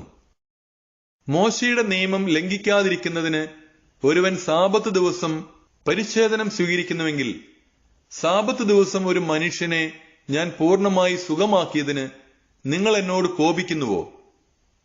പുറമേ കാണുന്നതനുസരിച്ച് വിധിക്കാതെ നീതിയായി വിധിക്കുവിൻ. ഇവനാണോ ക്രിസ്തു? ജെറുസലേം നിവാസികളിൽ ചിലർ പറഞ്ഞു, ഇവനെയല്ലേ അവർ കൊല്ലാൻ അന്വേഷിക്കുന്നത്? എന്നാൽ ഇതാ, ഇവൻ പരസ്യമായി സംസാരിക്കുന്നു. എന്നിട്ടും അവർ ഇവനോട് ഒന്നും പറയുന്നില്ല. ഇവൻ തന്നെയാണ് ക്രിസ്തുവെന്ന് ഒരുപക്ഷെ അധികാരികൾ യഥാർത്ഥത്തിൽ അറിഞ്ഞിരിക്കുമോ? ഇവൻ എവിടെ നിന്ന് വരുന്നു എന്ന് നമുക്കറിയാം. എന്നാൽ ക്രിസ്തു വരുമ്പോൾ എവിടെ നിന്നാണ് വരുന്നതെന്ന് ആരും അറിയുകയില്ലല്ലോ. ദേവാലയത്തിൽ പഠിപ്പിച്ചുകൊണ്ടിരുന്നപ്പോൾ യേശു ഉച്ചത്തിൽ പറഞ്ഞു, ഞാൻ ആരാണെന്നും എവിടെ നിന്ന് വരുന്നുവെന്നും നിങ്ങൾക്കറിയാം. എന്നാൽ ഞാൻ സ്വമേധയാ വന്നവനല്ല, എന്നെ അയച്ചവൻ സത്യവാനാണ്. അവിടുത്തെ നിങ്ങൾക്ക് അറിഞ്ഞുകൂടാ. എനിക്ക് അവിടുത്തെ അറിയാം. എന്തെന്നാൽ ഞാൻ അവിടുത്തെ അടുക്കൽ നിന്ന് വരുന്നു. അവിടുന്നാണ് എന്നെ അയച്ചത്. അവനെ ബന്ധിക്കാൻ അവർ ശ്രമിച്ചു, എന്നാൽ ആർക്കും അവനെ പിടിക്കാൻ കഴിഞ്ഞില്ല. അവന്റെ സമയം ഇനിയും വന്നിരുന്നില്ല. ജനക്കൂട്ടത്തിൽ വളരെ പേർ അവനിൽ വിശ്വസിച്ചു. അവർ ചോദിച്ചു, ക്രിസ്തു വരുമ്പോൾ ഇവൻ പ്രവർത്തിച്ചതിലേറെ അടയാളങ്ങൾ പ്രവർത്തിക്കുമോ? വേർപാടിനെക്കുറിച്ച്. ജനക്കൂട്ടം അവനെക്കുറിച്ച് പിറുപിറുക്കുന്നത് ഫരിസേയർ കേട്ടു. പുരോഹിത പ്രമുഖന്മാരും ഫരിസേയരും അവനെ ബന്ധിക്കാൻ സേവകരെ അയച്ചു. യേശു പറഞ്ഞു, അല്പസമയം കൂടി ഞാൻ നിങ്ങളോട് കൂടെയുണ്ട്. അതിനുശേഷം ഞാൻ എന്നെ അയച്ചവന്റെ അടുത്തേക്ക് പോകും. നിങ്ങൾ എന്നെ അന്വേഷിക്കും, കണ്ടെത്തുകയില്ല. ഞാൻ ആയിരിക്കുന്നിടത്ത് വരാൻ നിങ്ങൾക്ക് സാധിക്കുകയില്ല. യഹൂദർ പരസ്പരം പറഞ്ഞു, നമുക്ക് കണ്ടെത്താൻ കഴിയാത്ത വിധം എവിടേക്കാണ് അവൻ പോവുക? ഗ്രീക്കുകാരുടെ ഇടയിൽ ചിതറിപ്പാർക്കുന്നവരുടെ അടുക്കൽ പോയി ഗ്രീക്കുകാരെ പഠിപ്പിക്കാനായിരിക്കുമോ? നിങ്ങൾ എന്നെ അന്വേഷിക്കും, കണ്ടെത്തുകയില്ല എന്നും ഞാൻ ആയിരിക്കുന്നിടത്ത് വരാൻ നിങ്ങൾക്ക് കഴിയുകയില്ല എന്നും അവൻ പറഞ്ഞ ഈ വചനം എന്താണ്? ജീവജലത്തിന്റെ അരുവികൾ. തിരുനാളിന്റെ അവസാനത്തെ മഹാദിനത്തിൽ യേശു എഴുന്നേറ്റ് നിന്ന് ശബ്ദമുയർത്തി പറഞ്ഞു, ആർക്കെങ്കിലും ദാഹിക്കുന്നെങ്കിൽ അവൻ എന്റെ അടുക്കൽ വന്ന് കുടിക്കട്ടെ. എന്നിൽ വിശ്വസിക്കുന്നവന്റെ ഹൃദയത്തിൽ നിന്ന് വിശുദ്ധ ലിഖിതം പ്രസ്താവിക്കുന്നത് പോലെ ജീവജലത്തിന്റെ അരുവികൾ ഒഴുകും. അവനിത് പറഞ്ഞത് തന്നിൽ വിശ്വസിക്കുന്നവർ സ്വീകരിക്കാനിരിക്കുന്ന ആത്മാവിനെ പറ്റിയാണ്. അതുവരെയും ആത്മാവ് നൽകപ്പെട്ടിട്ടില്ലായിരുന്നു. എന്തെന്നാൽ യേശു അതുവരെയും മഹത്വീകരിക്കപ്പെട്ടിരുന്നില്ല. അധികാരികളുടെ അവിശ്വാസം. ഈ വാക്കുകൾ കേട്ടപ്പോൾ ഇവൻ യഥാർത്ഥത്തിൽ പ്രവാചകനാണ് എന്ന് ചിലർ പറഞ്ഞു. മറ്റു ചിലർ പറഞ്ഞു, ഇവൻ ക്രിസ്തുവാണ്. എന്നാൽ വേറെ ചിലർ ചോദിച്ചു, ക്രിസ്തു ഗലീലയിൽ നിന്നാണോ വരുക? ക്രിസ്തു ദാവിദിന്റെ സന്താന പരമ്പരയിൽ നിന്നാണെന്നും ദാവിദിന്റെ ഗ്രാമമായ ബേത്ലഹേമിൽ നിന്ന് അവൻ വരുമെന്നുമല്ലേ വിശുദ്ധ ലിഖിതം പറയുന്നത്? അങ്ങനെ അവനെക്കുറിച്ച് ജനങ്ങൾക്കിടയിൽ ഭിന്നതയുണ്ടായി. ചിലർ അവനെ ബന്ധിക്കാൻ ആഗ്രഹിച്ചു, എന്നാൽ ആരും അവന്റെ മേൽ കൈവച്ചില്ല. സേവകന്മാർ തിരിച്ചു ചെന്നപ്പോൾ പുരോഹിത പ്രമുഖന്മാരും ഫരിസേയരും അവരോട് ചോദിച്ചു, എന്തുകൊണ്ടാണ് നിങ്ങൾ അവനെ കൊണ്ടുവരാഞ്ഞത്? അവർ മറുപടി പറഞ്ഞു, അവനെ പോലെ ആരും ഇതുവരെ സംസാരിച്ചിട്ടില്ല. അപ്പോൾ ഫരിസേയർ അവരോട് ചോദിച്ചു, നിങ്ങളും വഞ്ചിതരായോ? അധികാരികളിലോ ഫരിസേയരിലോ ആരെങ്കിലും അവനിൽ വിശ്വസിച്ചിട്ടുണ്ടോ? നിയമം അറിഞ്ഞുകൂടാത്ത ഈ ജനക്കൂട്ടം ശപിക്കപ്പെട്ടതാണ്. മുമ്പൊരിക്കൽ യേശുവിന്റെ അടുക്കൽ പോയവനും അവരിൽ ഒരുവനുമായ നിക്കോദേമോസ് അപ്പോൾ അവരോട് ചോദിച്ചു, ഒരുവന് പറയാനുള്ളത് ആദ്യം കേൾക്കാതെയും അവൻ എന്താണ് ചെയ്യുന്നതെന്ന് അറിയാതെയും അവനെ വിധിക്കാൻ നമ്മുടെ നിയമം അനുവദിക്കുന്നുണ്ടോ? അവർ മറുപടി പറഞ്ഞു, നീയും ഗലീലയിൽ നിന്നാണോ? പരിശോധിച്ചു നോക്കൂ. ഒരു പ്രവാചകനും ഗലീലയിൽ നിന്ന് വരുന്നില്ല എന്ന് അപ്പോൾ മനസ്സിലാകും. ഓരോരുത്തരും സ്വന്തം വീടുകളിലേക്ക് പോയി. വിശുദ്ധ യോഹന്നാൻ എഴുതിയ സുവിശേഷം 8-ാം അധ്യായം. പിടിക്കപ്പെട്ട വ്യഭിചാരിണി. യേശു ഒലിവ് മലയിലേക്ക് പോയി. അതിരാവിലെ അവൻ വീണ്ടും ദേവാലയത്തിലേക്ക് വന്നു. ജനങ്ങളെല്ലാം അവന്റെ അടുക്കലെത്തി. അവൻ ഇരുന്ന് അവരെ പഠിപ്പിച്ചു. വ്യഭിചാരത്തിൽ പിടിക്കപ്പെട്ട ഒരു സ്ത്രീയെ നിയമജ്ഞരും ഫരിസേയരും കൂടെ അവന്റെ അടുക്കൽ കൊണ്ടുവന്ന് നടുവിൽ നിർത്തി. അവർ അവനോട് പറഞ്ഞു, ഗുരു, ഈ സ്ത്രീ വ്യഭിചാരത്തിൽ പിടിക്കപ്പെട്ടവളാണ്. ഇങ്ങനെയുള്ളവരെ കല്ലെറിയണമെന്നാണ് മോശ നിയമത്തിൽ കൽപ്പിച്ചിരിക്കുന്നത്. നീ എന്തു പറയുന്നു? ഇത് അവനിൽ കുറ്റം ആരോപിക്കാൻ വേണ്ടി അവനെ പരീക്ഷിച്ചുകൊണ്ട് ചോദിച്ചതാണ്. യേശു ആകട്ടെ കുനിഞ്ഞ വിരൽ കൊണ്ട് നിലത്ത് എഴുതിക്കൊണ്ടിരുന്നു. അവർ ആവർത്തിച്ച് ചോദിച്ചുകൊണ്ടിരുന്നതിനാൽ അവൻ നിവർന്ന് അവരോട് പറഞ്ഞു, നിങ്ങളിൽ പാപമില്ലാത്തവൻ ആദ്യം അവളെ കല്ലെറിയട്ടെ. അവൻ വീണ്ടും കുനിഞ്ഞ് നിലത്ത് എഴുതിക്കൊണ്ടിരുന്നു. എന്നാൽ ഇത് കേട്ടപ്പോൾ മുതിർന്നവർ തുടങ്ങി ഓരോരുത്തരായി സ്ഥലം വിട്ടു. ഒടുവിൽ യേശുവും നടുവിൽ നിന്നിരുന്ന ആ സ്ത്രീയും മാത്രം ശേഷിച്ചു. യേശു നിവർന്ന് അവളോട് ചോദിച്ചു, സ്ത്രീയെ, അവർ എവിടെ? ആരും നിന്നെ വിധിച്ചില്ലേ? അവൾ പറഞ്ഞു, ഇല്ല കർത്താവേ. യേശു പറഞ്ഞു, ഞാനും നിന്നെ വിധിക്കുന്നില്ല.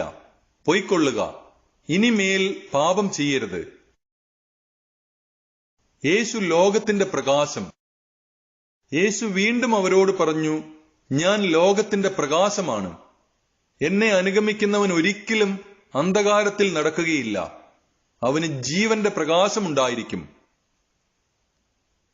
അപ്പോൾ ഫരിസേയർ പറഞ്ഞു, നീ തന്നെ നിനക്ക് സാക്ഷ്യം നൽകുന്നു.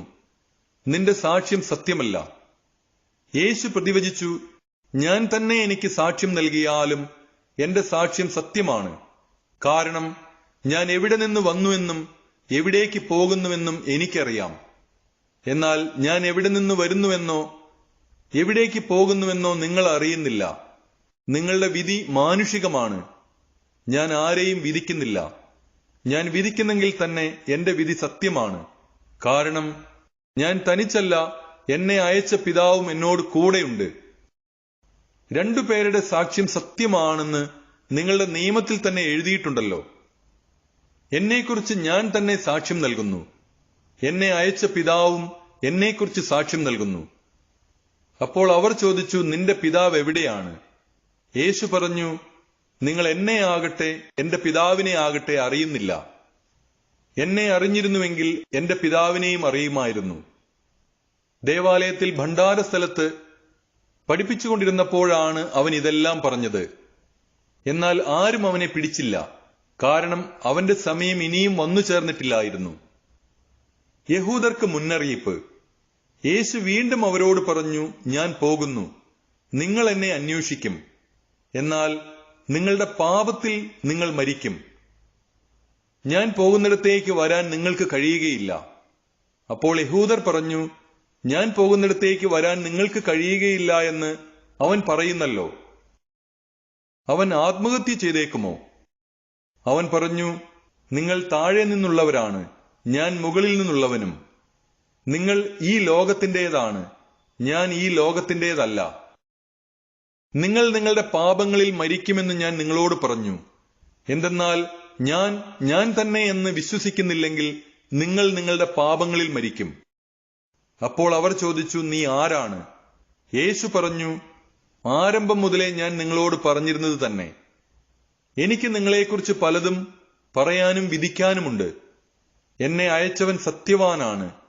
അവിടുത്തെ അതിരത്തിൽ നിന്ന് കേട്ടത് ഞാൻ ലോകത്തോട് പറയുന്നു. പിതാവിനെക്കുറിച്ചാണ് അവൻ തങ്ങളോട് സംസാരിച്ചതെന്ന് അവർ മനസ്സിലാക്കിയില്ല. അതുകൊണ്ട് യേശു പറഞ്ഞു, നിങ്ങൾ മനുഷ്യപുത്രനെ ഉയർത്തിക്കഴിയുമ്പോൾ ഞാൻ തന്നെയെന്നും ഞാൻ സ്വമേധയാ ഒന്നും പ്രവർത്തിക്കുന്നില്ല, പ്രത്യുത എന്റെ പിതാവ് എന്നെ പഠിപ്പിച്ചതുപോലെ ഇക്കാര്യങ്ങൾ ഞാൻ സംസാരിക്കുന്നുവെന്നും നിങ്ങൾ മനസ്സിലാക്കും. എന്നെ അയച്ചവൻ എന്നോട് കൂടെയുണ്ട്. അവിടുന്ന് എന്നെ തനിയെ വിട്ടിരിക്കുകയല്ല, കാരണം ഞാൻ എപ്പോഴും അവിടുത്തേക്ക് ഇഷ്ടമുള്ളത് പ്രവർത്തിക്കുന്നു. ഇത് പറഞ്ഞപ്പോൾ വളരെ പേർ അവനിൽ വിശ്വസിച്ചു. സത്യം നിങ്ങളെ സ്വതന്ത്രരാക്കും. തന്നിൽ വിശ്വസിച്ച യഹൂദരോട് യേശു പറഞ്ഞു, എന്റെ വചനത്തിൽ നിലനിൽക്കുമെങ്കിൽ നിങ്ങൾ യഥാർത്ഥത്തിൽ എന്റെ ശിഷ്യരാണ്. നിങ്ങൾ സത്യം അറിയുകയും സത്യം നിങ്ങളെ സ്വതന്ത്രരാക്കുകയും ചെയ്യും. അവർ അവനോട് പറഞ്ഞു, ഞങ്ങൾ അബ്രാഹത്തിന്റെ സന്തതികളാണ്. ഞങ്ങൾ ഒരിക്കലും ആരുടെയും അടിമകളായിരുന്നിട്ടില്ല. പിന്നെ എങ്ങനെയാണ് നിങ്ങൾ സ്വതന്ത്രരാക്കപ്പെടുമെന്ന് നീ പറയുന്നത്? യേശു പ്രതിവചിച്ചു, സത്യം സത്യമായി ഞാൻ നിങ്ങളോട് പറയുന്നു, പാപം ചെയ്യുന്നവൻ പാപത്തിന്റെ അടിമയാണ്. അടിമ എക്കാലവും ഭവനത്തിൽ വസിക്കുന്നില്ല, പുത്രനാകട്ടെ എക്കാലവും വസിക്കുന്നു. അതുകൊണ്ട് പുത്രൻ നിങ്ങളെ സ്വതന്ത്രരാക്കിയാൽ നിങ്ങൾ യഥാർത്ഥത്തിൽ സ്വതന്ത്രരാകും. നിങ്ങൾ അബ്രാഹത്തിന്റെ സന്തതികളാണെന്ന് എനിക്കറിയാം. എന്നിട്ടും നിങ്ങൾ എന്നെ കൊല്ലാൻ ആലോചിക്കുന്നു, കാരണം എന്റെ വചനം നിങ്ങളിൽ വസിക്കുന്നില്ല. എന്റെ പിതാവിന്റെ സന്നിധിയിൽ കണ്ടവയെപ്പറ്റി ഞാൻ സംസാരിക്കുന്നു. നിങ്ങളുടെ പിതാവിൽ നിന്ന് കേട്ടത് നിങ്ങൾ പ്രവർത്തിക്കുന്നു. പിശാച് നിങ്ങളുടെ പിതാവ്. അവർ പറഞ്ഞു, അബ്രാഹമാണ് ഞങ്ങളുടെ പിതാവ്. യേശു അവരോട് പറഞ്ഞു, നിങ്ങൾ അബ്രാഹത്തിന്റെ മക്കളാണെങ്കിൽ അബ്രാഹത്തിന്റെ പ്രവൃത്തികൾ ചെയ്യുമായിരുന്നു. എന്നാൽ ദൈവത്തിൽ നിന്ന് കേട്ട സത്യം നിങ്ങളോട് പറഞ്ഞ് എന്നെ കൊല്ലാൻ നിങ്ങൾ ആലോചിക്കുന്നു. അബ്രാഹം ഇങ്ങനെ ചെയ്തിട്ടില്ല. നിങ്ങൾ നിങ്ങളുടെ പിതാവിന്റെ പ്രവൃത്തികൾ ചെയ്യുന്നു. അപ്പോൾ അവർ പറഞ്ഞു, ഞങ്ങൾ ജാരസന്തതികളല്ല, ഞങ്ങൾക്ക് പിതാവ് ഒന്നേയുള്ളൂ, ദൈവം. യേശു അവരോട് പറഞ്ഞു, ദൈവമാണ് നിങ്ങളുടെ പിതാവെങ്കിൽ നിങ്ങൾ എന്നെ സ്നേഹിക്കുമായിരുന്നു. കാരണം ഞാൻ ദൈവത്തിൽ നിന്നാണ് വന്നിരിക്കുന്നത്. ഞാൻ സ്വമേധയാ വന്നതല്ല, അവിടുന്ന് എന്നെ അയച്ചതാണ്. ഞാൻ പറയുന്നത് എന്തുകൊണ്ട് നിങ്ങൾ ഗ്രഹിക്കുന്നില്ല? എന്റെ വചനം ശ്രവിക്കാൻ നിങ്ങൾക്ക് കഴിവില്ലാത്തതുകൊണ്ട് തന്നെ. നിങ്ങൾ നിങ്ങളുടെ പിതാവായ പിശാചിൽ നിന്നുള്ളവരാണ്. നിങ്ങളുടെ പിതാവിന്റെ ഇഷ്ടമനുസരിച്ച് പ്രവർത്തിക്കാൻ നിങ്ങൾ ആഗ്രഹിക്കുന്നു. അവനാകട്ടെ ആദ്യം മുതൽ കൊലപാതകിയാണ്. അവൻ ഒരിക്കലും സത്യത്തിൽ നിലനിന്നിട്ടില്ല, എന്തെന്നാൽ അവനിൽ സത്യമില്ല. കള്ളം പറയുമ്പോൾ സ്വന്തം സ്വഭാവം അനുസരിച്ച് തന്നെയാണ് അവൻ സംസാരിക്കുന്നത്, കാരണം അവൻ നുണയനും നുണയുടെ പിതാവുമാണ്. ഞാൻ സത്യം പറയുന്നതുകൊണ്ട് നിങ്ങൾ എന്നെ വിശ്വസിക്കുന്നില്ല. നിങ്ങളിൽ ആർക്കെന്നിൽ പാപം തെളിയിക്കാൻ കഴിയും? ഞാൻ സത്യമാണ് പറയുന്നതെങ്കിൽ എന്തുകൊണ്ട് നിങ്ങൾ എന്നെ വിശ്വസിക്കുന്നില്ല? ദൈവത്തിൽ നിന്നുള്ളവൻ ദൈവത്തിന്റെ വാക്ക് ശ്രവിക്കുന്നു.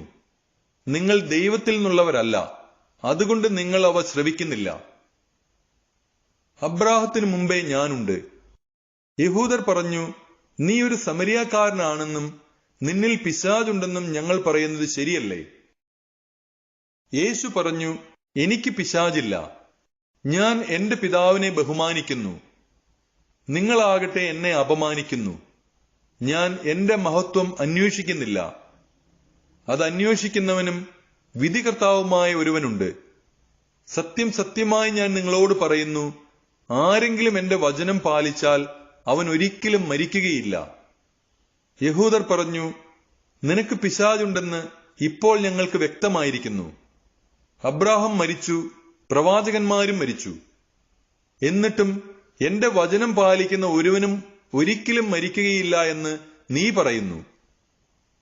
ഞങ്ങളുടെ മരിച്ചുപോയ പിതാവായ അബ്രാഹത്തേക്കാൾ വലിയവനാണോ നീ? പ്രവാചകന്മാരും മരിച്ചുപോയി. ആരാണെന്നാണ് നീ അവകാശപ്പെടുന്നത്? യേശു പറഞ്ഞു, ഞാൻ എന്നെ തന്നെ മഹത്വപ്പെടുത്തിയാൽ എന്റെ മഹത്വത്തിന് വിലയില്ല.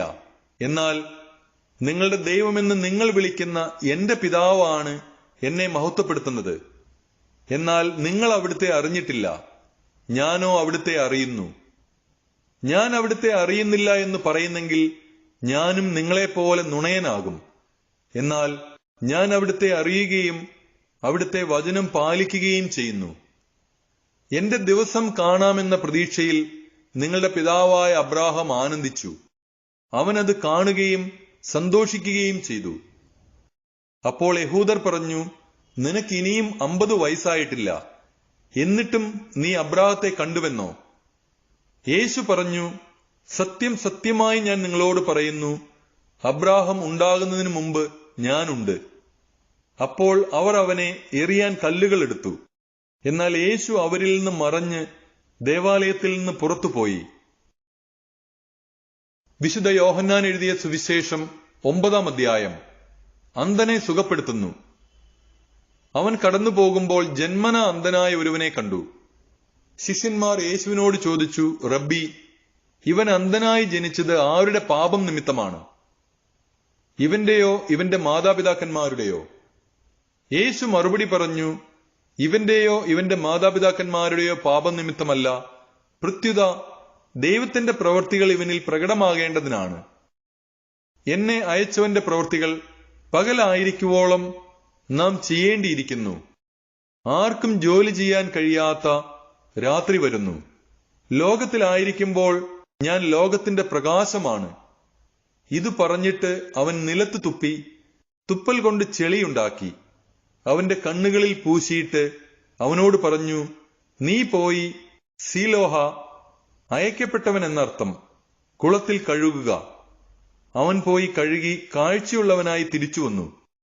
അയൽക്കാരും അവനെ മുമ്പ് യാചകനായി കണ്ടിട്ടുള്ളവരും പറഞ്ഞു, ഇവൻ തന്നെയല്ലേ അവിടെ ഇരുന്ന് ഭിക്ഷ യാചിച്ചിരുന്നവൻ? ചിലർ പറഞ്ഞു, ഇവൻ തന്നെ. മറ്റു ചിലർ പറഞ്ഞു, അല്ല, ഇവൻ അവനെപ്പോലെ ഇരിക്കുന്നു എന്നേയുള്ളൂ. എന്നാൽ അവൻ പറഞ്ഞു, ഞാൻ തന്നെ. അപ്പോൾ അവർ അവനോട് ചോദിച്ചു, എങ്ങനെയാണ് നിന്റെ കണ്ണുകൾ തുറക്കപ്പെട്ടത്? അവൻ പറഞ്ഞു, യേശു എന്നു പേരുള്ള മനുഷ്യൻ ചെളിയുണ്ടാക്കി എന്റെ കണ്ണുകളിൽ പുരട്ടി. സീലോഹായിൽ പോയി കഴുകുക എന്ന് പറഞ്ഞു. ഞാൻ പോയി കഴുകി, എനിക്ക് കാഴ്ച ലഭിച്ചു. എന്നിട്ട് അവൻ എവിടെയെന്ന് അവർ ചോദിച്ചു.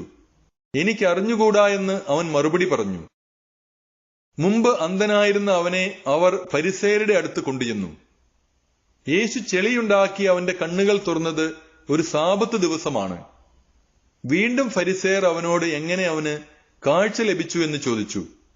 അവൻ പറഞ്ഞു, അവൻ എന്റെ കണ്ണുകളിൽ ചെളി പുരട്ടി, ഞാൻ കഴുകി, ഞാൻ കാണുകയും ചെയ്യുന്നു. ഫരിസേയരിൽ ചിലർ പറഞ്ഞു, ഈ മനുഷ്യൻ ദൈവത്തിൽ നിന്നുള്ളവനല്ല, എന്തെന്നാൽ അവൻ സാബത്ത് ആചരിക്കുന്നില്ല. എന്നാൽ മറ്റുള്ളവർ പറഞ്ഞു, പാപിയായ ഒരു മനുഷ്യന് എങ്ങനെ ഇത്തരം അടയാളങ്ങൾ പ്രവർത്തിക്കാൻ കഴിയും?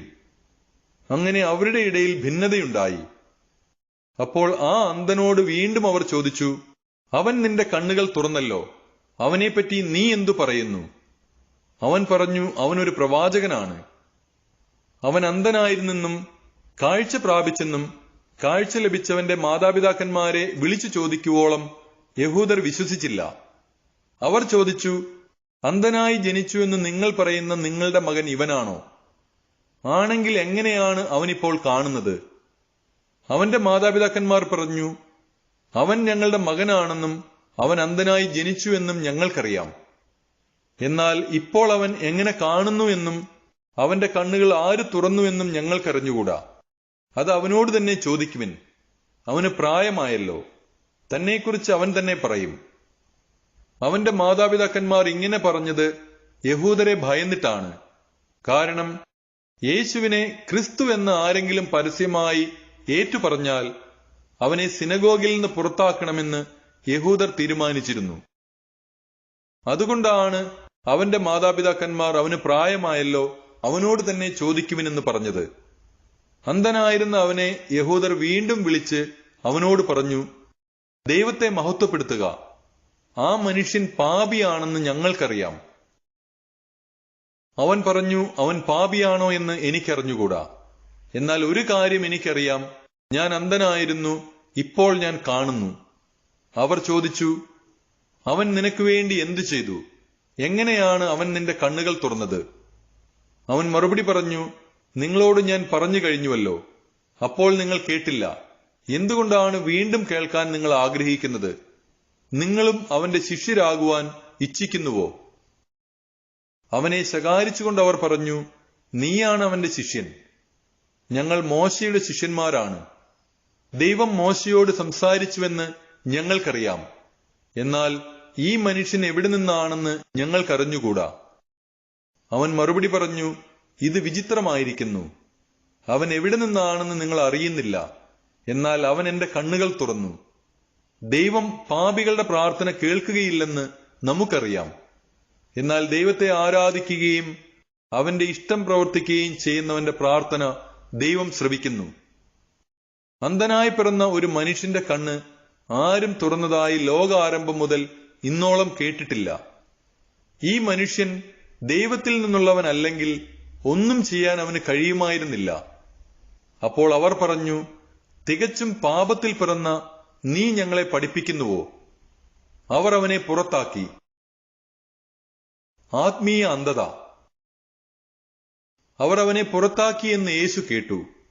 അവനെ കണ്ടപ്പോൾ യേശു ചോദിച്ചു, മനുഷ്യപുത്രനിൽ നീ വിശ്വസിക്കുന്നുവോ? അവൻ ചോദിച്ചു, കർത്താവേ, ഞാൻ അവനിൽ വിശ്വസിക്കേണ്ടതിന് അവൻ ആരാണ്? യേശു പറഞ്ഞു, നീ അവനെ കണ്ടുകഴിഞ്ഞു. നിന്നോട് സംസാരിക്കുന്നവൻ തന്നെയാണ് അവൻ. കർത്താവേ, ഞാൻ വിശ്വസിക്കുന്നു എന്ന് പറഞ്ഞുകൊണ്ട് അവൻ യേശുവിനെ പ്രണമിച്ചു. യേശു പറഞ്ഞു, കാഴ്ചയില്ലാത്തവർ കാണുകയും കാഴ്ചയുള്ളവർ അന്ധരായി തീരുകയും ചെയ്യേണ്ടതിന് ന്യായവിധിക്കായിട്ടാണ് ഞാൻ ഈ ലോകത്തിലേക്ക് വന്നത്. അവന്റെ അടുത്തുണ്ടായിരുന്ന ഏതാനും ഫരിസേയർ ഇത് കേട്ട് അവനോട് ചോദിച്ചു, അപ്പോൾ ഞങ്ങളും അന്ധരാണോ? യേശു അവരോട് പറഞ്ഞു, അന്ധരായിരുന്നെങ്കിൽ നിങ്ങൾക്ക് പാപം ഉണ്ടാകുമായിരുന്നില്ല. എന്നാൽ ഞങ്ങൾ കാണുന്നു എന്ന് നിങ്ങൾ പറയുന്നു, അതുകൊണ്ട് നിങ്ങളിൽ പാപം നിലനിൽക്കുന്നു. വിശുദ്ധ യോഹന്നാൻ എഴുതിയ സുവിശേഷം 10-ാം അധ്യായം. ആട്ടിൻകൂട്ടത്തിന്റെ ഉപമ. സത്യം സത്യമായി ഞാൻ നിങ്ങളോട് പറയുന്നു, ആട്ടിൻ തൊഴുത്തിലേക്ക് വാതിലിലൂടെയല്ലാതെ മറ്റു വഴിക്ക് കടക്കുന്നവൻ കള്ളനും കവർച്ചക്കാരനുമാണ്. എന്നാൽ വാതിലിലൂടെ പ്രവേശിക്കുന്നവൻ ആടുകളുടെ ഇടയനാണ്. കാവൽക്കാരൻ അവന് വാതിൽ തുറന്നു കൊടുക്കുന്നു. ആടുകൾ അവന്റെ സ്വരം കേൾക്കുന്നു. അവൻ തന്റെ ആടുകളെ പേര് ചൊല്ലി വിളിക്കുകയും പുറത്തേക്ക് നയിക്കുകയും ചെയ്യുന്നു. തനിക്കുള്ളതിനെ എല്ലാം പുറത്തിറക്കിയിട്ട് അവൻ അവയ്ക്ക് മുമ്പേ നടക്കുന്നു. അവന്റെ സ്വരം തിരിച്ചറിയുന്നതുകൊണ്ട് ആടുകൾ അവനെ അനുഗമിക്കുന്നു. അവ ഒരിക്കലും അപരിചിതനെ അനുഗമിക്കുകയില്ല. അന്യരുടെ സ്വരം അറിയാത്തതിനാൽ അവ അവരിൽ നിന്ന് ഓടിയകലും. യേശു അവരോട് ഈ ഉപമ പറഞ്ഞു. എന്നാൽ അവൻ തങ്ങളോട് പറഞ്ഞത് എന്തെന്ന് അവർ മനസ്സിലാക്കിയില്ല. നല്ല ഇടയൻ. അതുകൊണ്ട് യേശു വീണ്ടും പറഞ്ഞു, സത്യം സത്യമായി ഞാൻ നിങ്ങളോട് പറയുന്നു, ഞാനാണ് ആടുകളുടെ വാതിൽ. എനിക്ക് മുമ്പേ വന്നവരെല്ലാം കള്ളന്മാരും കവർച്ചക്കാരുമായിരുന്നു. ആടുകൾ അവരെ ശ്രവിച്ചില്ല. ഞാനാണ് വാതിൽ. എന്നിലൂടെ പ്രവേശിക്കുന്നവൻ രക്ഷ പ്രാപിക്കും. അവൻ അകത്തു വരികയും പുറത്തു പോവുകയും മേച്ചിൽ സ്ഥലം കണ്ടെത്തുകയും ചെയ്യും. മോഷ്ടിക്കാനും കൊല്ലാനും നശിപ്പിക്കാനുമാണ് കള്ളൻ വരുന്നത്. ഞാൻ വന്നിരിക്കുന്നത് അവർക്ക് ജീവൻ ഉണ്ടാകാനും അത് സമൃദ്ധമായി ഉണ്ടാകാനുമാണ്. ഞാൻ നല്ല ഇടയനാണ്. നല്ല ഇടയൻ ആടുകൾക്ക് വേണ്ടി ജീവൻ അർപ്പിക്കുന്നു. ഇടയനല്ലാത്തവനും ആടുകൾ സ്വന്തമല്ലാത്തവനുമായ കൂലിക്കാരൻ ചെന്നായി വരുന്നത് കാണുമ്പോൾ ആടുകളെ ഉപേക്ഷിച്ച് ഓടിപ്പോകുന്നു. ചെന്നായി വന്നവയെ പിടിക്കുകയും ചിതറിച്ചു കളയുകയും ചെയ്യുന്നു. അവൻ ഓടിപ്പോകുന്നത് കൂലിക്കാരനായതുകൊണ്ടും ആടുകളെപ്പറ്റി താല്പര്യമില്ലാത്തതുകൊണ്ടുമാണ്. ഞാൻ നല്ല ഇടയനാണ്. പിതാവ് എന്നെയും ഞാൻ പിതാവിനെയും അറിയുന്നത് പോലെ ഞാൻ എനിക്കുള്ളവയെയും എനിക്കുള്ളവ എന്നെയും അറിയുന്നു. ആടുകൾക്ക് വേണ്ടി ഞാൻ ജീവൻ അർപ്പിക്കുന്നു. ഈ തൊഴുത്തിൽപ്പെടാത്ത മറ്റ് ആടുകളും എനിക്കുണ്ട്. അവയെയും ഞാൻ കൊണ്ടുവരേണ്ടിയിരിക്കുന്നു. അവ എന്റെ സ്വരം ശ്രവിക്കും. അങ്ങനെ ഒരാട്ടിൻപറ്റവും ഒരു ഇടയനുമാകും. തിരിച്ചെടുക്കുന്നതിനു വേണ്ടി ഞാൻ ജീവൻ അർപ്പിക്കുന്നതിനാൽ പിതാവ് എന്നെ സ്നേഹിക്കുന്നു. ആരും എന്നിൽ നിന്ന് അത് പിടിച്ചെടുക്കുകയല്ല. ഞാൻ അത് സ്വമനസ്സ സമർപ്പിക്കുകയാണ്. അത് സമർപ്പിക്കാനും തിരികെ എടുക്കാനും എനിക്ക് അധികാരമുണ്ട്.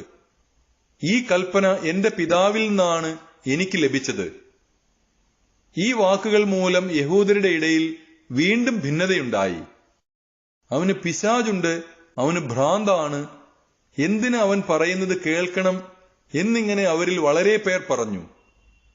എന്നാൽ മറ്റുള്ളവർ പറഞ്ഞു, ഈ വാക്കുകൾ പിശാചു ബാധിതന്റേതല്ല. പിശാചിന് അന്ധരുടെ കണ്ണുകൾ തുറക്കുവാൻ കഴിയുമോ? യേശു ദൈവപുത്രൻ. ജെറുസലേമിൽ പ്രതിഷ്ഠയുടെ തിരുനാളായിരുന്നു. അത് ശീതകാലമായിരുന്നു. യേശു ദേവാലയത്തിൽ സോളമന്റെ മണ്ഡപത്തിൽ നടക്കുമ്പോൾ യഹൂദർ അവന്റെ ചുറ്റും കൂടി ചോദിച്ചു, നീ ഞങ്ങളെ എത്ര നാൾ ഇങ്ങനെ സന്നിഗ്ധാവസ്ഥയിൽ നിർത്തും? നീ ക്രിസ്തുവാണെങ്കിൽ വ്യക്തമായി ഞങ്ങളോട് പറയുക. യേശു പ്രതിവചിച്ചു, ഞാൻ നിങ്ങളോട് പറഞ്ഞു, എന്നിട്ടും നിങ്ങൾ വിശ്വസിക്കുന്നില്ല. എന്റെ പിതാവിന്റെ നാമത്തിൽ ഞാൻ ചെയ്യുന്ന പ്രവൃത്തികൾ എനിക്ക് സാക്ഷ്യം നൽകുന്നു. എന്നാൽ നിങ്ങൾ വിശ്വസിക്കുന്നില്ല. കാരണം നിങ്ങൾ എന്റെ ആടുകളിൽ പെടുന്നവരല്ല. എന്റെ ആടുകൾ എന്റെ സ്വരം ശ്രവിക്കുന്നു. എനിക്കവയെ അറിയാം. അവ എന്നെ അനുഗമിക്കുന്നു. ഞാൻ അവയ്ക്ക് നിത്യജീവൻ നൽകുന്നു. അവ ഒരിക്കലും നശിച്ചു പോവുകയില്ല. അവയെ എന്റെ അടുക്കൽ നിന്ന് ആരും പിടിച്ചെടുക്കുകയുമില്ല. അവയെ എനിക്ക് നൽകിയ എന്റെ പിതാവ് എല്ലാവരെയും കാൾ വലിയവനാണ്. പിതാവിന്റെ കയ്യിൽ നിന്ന് അവയെ പിടിച്ചെടുക്കാൻ ആർക്കും സാധിക്കുകയില്ല. ഞാനും പിതാവും ഒന്നാണ്. യഹൂദർ അവനെ എറിയാൻ വീണ്ടും കല്ലെടുത്തു. യേശു അവരോട് ചോദിച്ചു, പിതാവിൽ നിന്നുള്ള അനേകം നല്ല പ്രവൃത്തികൾ ഞാൻ നിങ്ങളെ കാണിച്ചു. ഇവയിൽ ഏത് പ്രവൃത്തി മൂലമാണ് നിങ്ങൾ എന്നെ കല്ലെറിയുന്നത്? യഹൂദർ പറഞ്ഞു, ഏതെങ്കിലും നല്ല പ്രവൃത്തികൾ മൂലമല്ല, ദൈവദൂഷണം മൂലമാണ് ഞങ്ങൾ നിന്നെ കല്ലെറിയുന്നത്. കാരണം മനുഷ്യനായിരിക്കെ നീ നിന്നെ തന്നെ ദൈവമാക്കുന്നു. യേശു അവരോട് ചോദിച്ചു, നിങ്ങൾ ദൈവങ്ങളാണെന്ന് ഞാൻ പറഞ്ഞു എന്ന് നിങ്ങളുടെ നിയമത്തിൽ എഴുതപ്പെട്ടിട്ടില്ലേ? വിശുദ്ധ ലിഖിതം നിറവേറാതിരിക്കുകയില്ലല്ലോ. ദൈവവചനം ആരുടെ അടുത്തേക്ക് വന്നുവോ അവരെ ദൈവങ്ങളെന്ന് അവൻ വിളിച്ചു. അങ്ങനെയെങ്കിൽ പിതാവ് വിശുദ്ധീകരിച്ച് ലോകത്തിലേക്ക് അയച്ച എന്നെ ഞാൻ ദൈവപുത്രനാണ് എന്ന് പറഞ്ഞതുകൊണ്ട് നീ ദൈവദൂഷണം പറയുന്നു എന്ന് നിങ്ങൾ കുറ്റപ്പെടുത്തുന്നുവോ? ഞാൻ എന്റെ പിതാവിന്റെ പ്രവൃത്തികൾ ചെയ്യുന്നില്ലെങ്കിൽ നിങ്ങൾ എന്നെ വിശ്വസിക്കേണ്ട. എന്നാൽ ഞാൻ അവ ചെയ്യുന്നെങ്കിൽ നിങ്ങൾ എന്നിൽ വിശ്വസിക്കുന്നില്ലെങ്കിലും ആ പ്രവൃത്തികളിൽ വിശ്വസിക്കുവിൻ. അപ്പോൾ പിതാവ് എന്നിലും ഞാൻ പിതാവിലുമാണെന്ന് നിങ്ങൾ അറിയുകയും ആ അറിവിൽ നിലനിൽക്കുകയും ചെയ്യും. വീണ്ടും അവർ അവനെ ബന്ധിക്കാൻ ശ്രമിച്ചു. എന്നാൽ അവൻ അവരുടെ കയ്യിൽ നിന്ന് രക്ഷപ്പെട്ടു. ജോർദാന്റെ മറുകരയിൽ യോഹന്നാൻ ആദ്യം സ്നാനം നൽകിയിരുന്ന സ്ഥലത്തേക്ക് അവൻ വീണ്ടും പോയി അവിടെ താമസിച്ചു. വളരെ പേർ അവന്റെ അടുത്തു വന്നു. അവർ പറഞ്ഞു, യോഹന്നാൻ ഒരടയാളവും പ്രവർത്തിച്ചില്ല. എന്നാൽ ഈ മനുഷ്യനെപ്പറ്റി യോഹന്നാൻ പറഞ്ഞിരുന്നതെല്ലാം സത്യമാണ്. അവിടെ വെച്ച് വളരെ പേർ അവനിൽ വിശ്വസിച്ചു. വിശുദ്ധ യോഹന്നാൻ എഴുതിയ സുവിശേഷം 11-ാം അധ്യായം. ലാസറിന്റെ മരണം. ലാസർ എന്നു പേരായ ഒരുവൻ രോഗബാധിതനായി. ഇവൻ മറിയത്തിന്റെയും അവളുടെ സഹോദരിയായ മർത്തായുടെയും ഗ്രാമമായ ബഥാനിയയിൽ നിന്നുള്ളവനായിരുന്നു. ഈ മറിയമാണ് സുഗന്ധതൈലം കൊണ്ട് കർത്താവിനെ പൂശുകയും തന്റെ തലമുടി കൊണ്ട് അവന്റെ പാദങ്ങൾ തുടയ്ക്കുകയും ചെയ്തത്.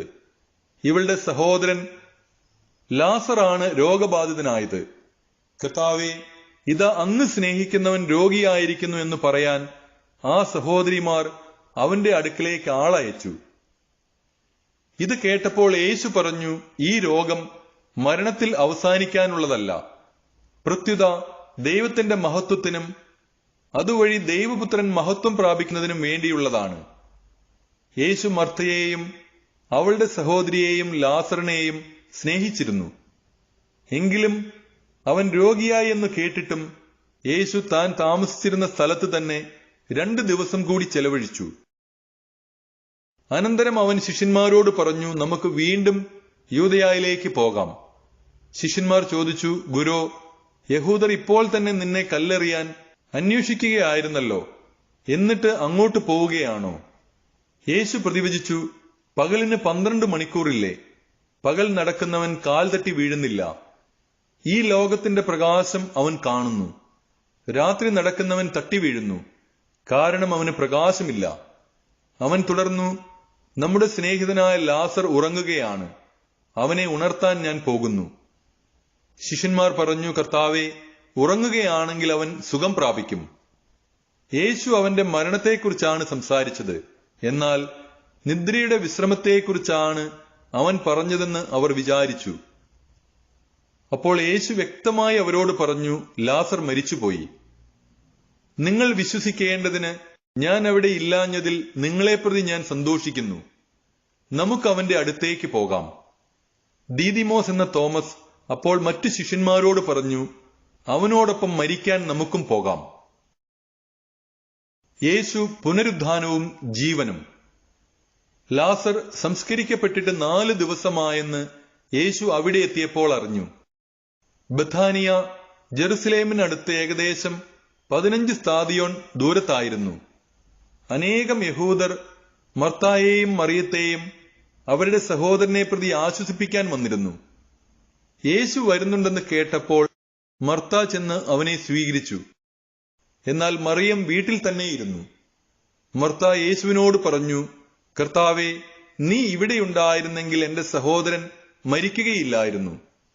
എന്നാൽ നീ ചോദിക്കുന്നതെന്തും ദൈവം നിനക്ക് തരുമെന്ന് എനിക്കറിയാം. യേശു പറഞ്ഞു, നിന്റെ സഹോദരൻ ഉയിർത്തെഴുന്നേൽക്കും. മർത്ത പറഞ്ഞു, അന്ത്യദിനത്തിലെ പുനരുദ്ധാനത്തിൽ അവൻ ഉയിർത്തെഴുന്നേൽക്കുമെന്ന് എനിക്കറിയാം. യേശു അവളോട് പറഞ്ഞു, ഞാനാണ് പുനരുദ്ധാനവും ജീവനും. എന്നിൽ വിശ്വസിക്കുന്നവൻ മരിച്ചാലും ജീവിക്കും. അങ്ങനെ ജീവിക്കുകയും എന്നിൽ വിശ്വസിക്കുകയും ചെയ്യുന്നവൻ ഒരിക്കലും മരിക്കുകയില്ല. ഇത് നീ വിശ്വസിക്കുന്നുവോ? അവൾ പറഞ്ഞു, ഉവ്വ് കർത്താവേ, നീ ലോകത്തിലേക്ക് വരാനിരുന്ന ദൈവപുത്രനായ ക്രിസ്തുവാണെന്ന് ഞാൻ വിശ്വസിക്കുന്നു. യേശു കരയുന്നു. ഇത് പറഞ്ഞിട്ട് അവൾ പോയി തന്റെ സഹോദരിയായ മറിയത്തെ വിളിച്ച്, ഇതാ ഗുരു ഇവിടെയുണ്ട്, നിന്നെ വിളിക്കുന്നു എന്ന് സ്വകാര്യമായി പറഞ്ഞു. ഇത് കേട്ടയുടനെ അവൾ എഴുന്നേറ്റ് അവന്റെ അടുത്തേക്ക് ചെന്നു. യേശു അപ്പോഴും ഗ്രാമത്തിൽ പ്രവേശിച്ചിട്ടില്ലായിരുന്നു. മർത്ത കണ്ട സ്ഥലത്ത് തന്നെ അവൻ നിൽക്കുകയായിരുന്നു. മറിയം തിടുക്കത്തിൽ എഴുന്നേറ്റ് പുറത്തേക്ക് പോകുന്നത് കണ്ട് വീട്ടിൽ അവളെ ആശ്വസിപ്പിച്ചുകൊണ്ടിരുന്ന യഹൂദർ അവളെ അനുഗമിച്ചു. അവൾ ശവകുടീരത്തെങ്കിൽ കരയാൻ പോവുകയാണെന്ന് അവർ വിചാരിച്ചു. മറിയം യേശു നിന്നിരുന്നിടത്ത് വന്ന് അവനെ കണ്ടപ്പോൾ കാൽക്കൽ വീണു പറഞ്ഞു, കർത്താവേ, നീ ഇവിടെയുണ്ടായിരുന്നെങ്കിൽ എന്റെ സഹോദരൻ മരിക്കുമായിരുന്നില്ല. അവളും അവളോട് കൂടെ വന്ന യഹൂദരും കരയുന്നത് കണ്ടപ്പോൾ യേശു ആത്മാവിൽ നെടുവീർപ്പെട്ടുകൊണ്ട് അസ്വസ്ഥനായി ചോദിച്ചു, അവനെ അടക്കിയിരിക്കുന്നത് എവിടെയാണ്? അവർ അവനോട് പറഞ്ഞു, കർത്താവേ, വന്നു കാണുക. യേശു കണ്ണീർ പൊഴിച്ചു. അപ്പോൾ യഹൂദർ പറഞ്ഞു, നോക്കൂ, അവൻ എത്രമാത്രം അവനെ സ്നേഹിച്ചിരുന്നു. എന്നാൽ അവരിൽ ചിലർ പറഞ്ഞു, അന്ധന്റെ കണ്ണു തുറന്ന ഈ മനുഷ്യന് ഇവനെ മരണത്തിൽ നിന്ന് രക്ഷിക്കാൻ കഴിയുമായിരുന്നില്ലേ? ലാസറിനെ ഉയർപ്പിക്കുന്നു. യേശു വീണ്ടും നെടുവീർപ്പിട്ടുകൊണ്ട് ശവകുടീരത്തെങ്കിൽ വന്നു. അതൊരു ഗുഹയായിരുന്നു. അതിന്മേൽ ഒരു കല്ലും വച്ചിരുന്നു. യേശു പറഞ്ഞു, ആ കല്ലെടുത്തു മാറ്റുവിൻ. മരിച്ചയാളുടെ സഹോദരിയായ മർത്ത പറഞ്ഞു, കർത്താവേ, ഇപ്പോൾ ദുർഗന്ധമുണ്ടായിരിക്കും. ഇത് 4-ാം ദിവസമാണ്. യേശു അവളോട് ചോദിച്ചു, വിശ്വസിച്ചാൽ നീ ദൈവമഹത്വം ദർശിക്കുമെന്ന് ഞാൻ നിന്നോട് പറഞ്ഞില്ലേ? അവർ കല്ലെടുത്തു മാറ്റി. യേശു കണ്ണുകളുയർത്തി പറഞ്ഞു, പിതാവേ, അങ്ങ് എന്റെ പ്രാർത്ഥന ശ്രവിച്ചതിനാൽ ഞാൻ അങ്ങേക്ക് നന്ദി പറയുന്നു. അങ്ങ് എന്റെ പ്രാർത്ഥന എപ്പോഴും ശ്രവിക്കുമെന്നും എനിക്കറിയാം. എന്നാൽ എന്നെ അയച്ചത് അവിടുന്നാണെന്ന് ചുറ്റും നിൽക്കുന്ന ജനം വിശ്വസിക്കുന്നതിനു വേണ്ടിയാണ് ഞാനിത് പറയുന്നത്. ഇത് പറഞ്ഞിട്ട് അവൻ ഉച്ചത്തിൽ പറഞ്ഞു, ലാസറേ, പുറത്തു വരിക. അപ്പോൾ മരിച്ചവൻ പുറത്തു വന്നു. അവന്റെ കൈകാലുകൾ നാടകൾ കൊണ്ട് ബന്ധിക്കപ്പെട്ടും മുഖം തുണി കൊണ്ട് ആവരണം ചെയ്യപ്പെട്ടുമിരുന്നു.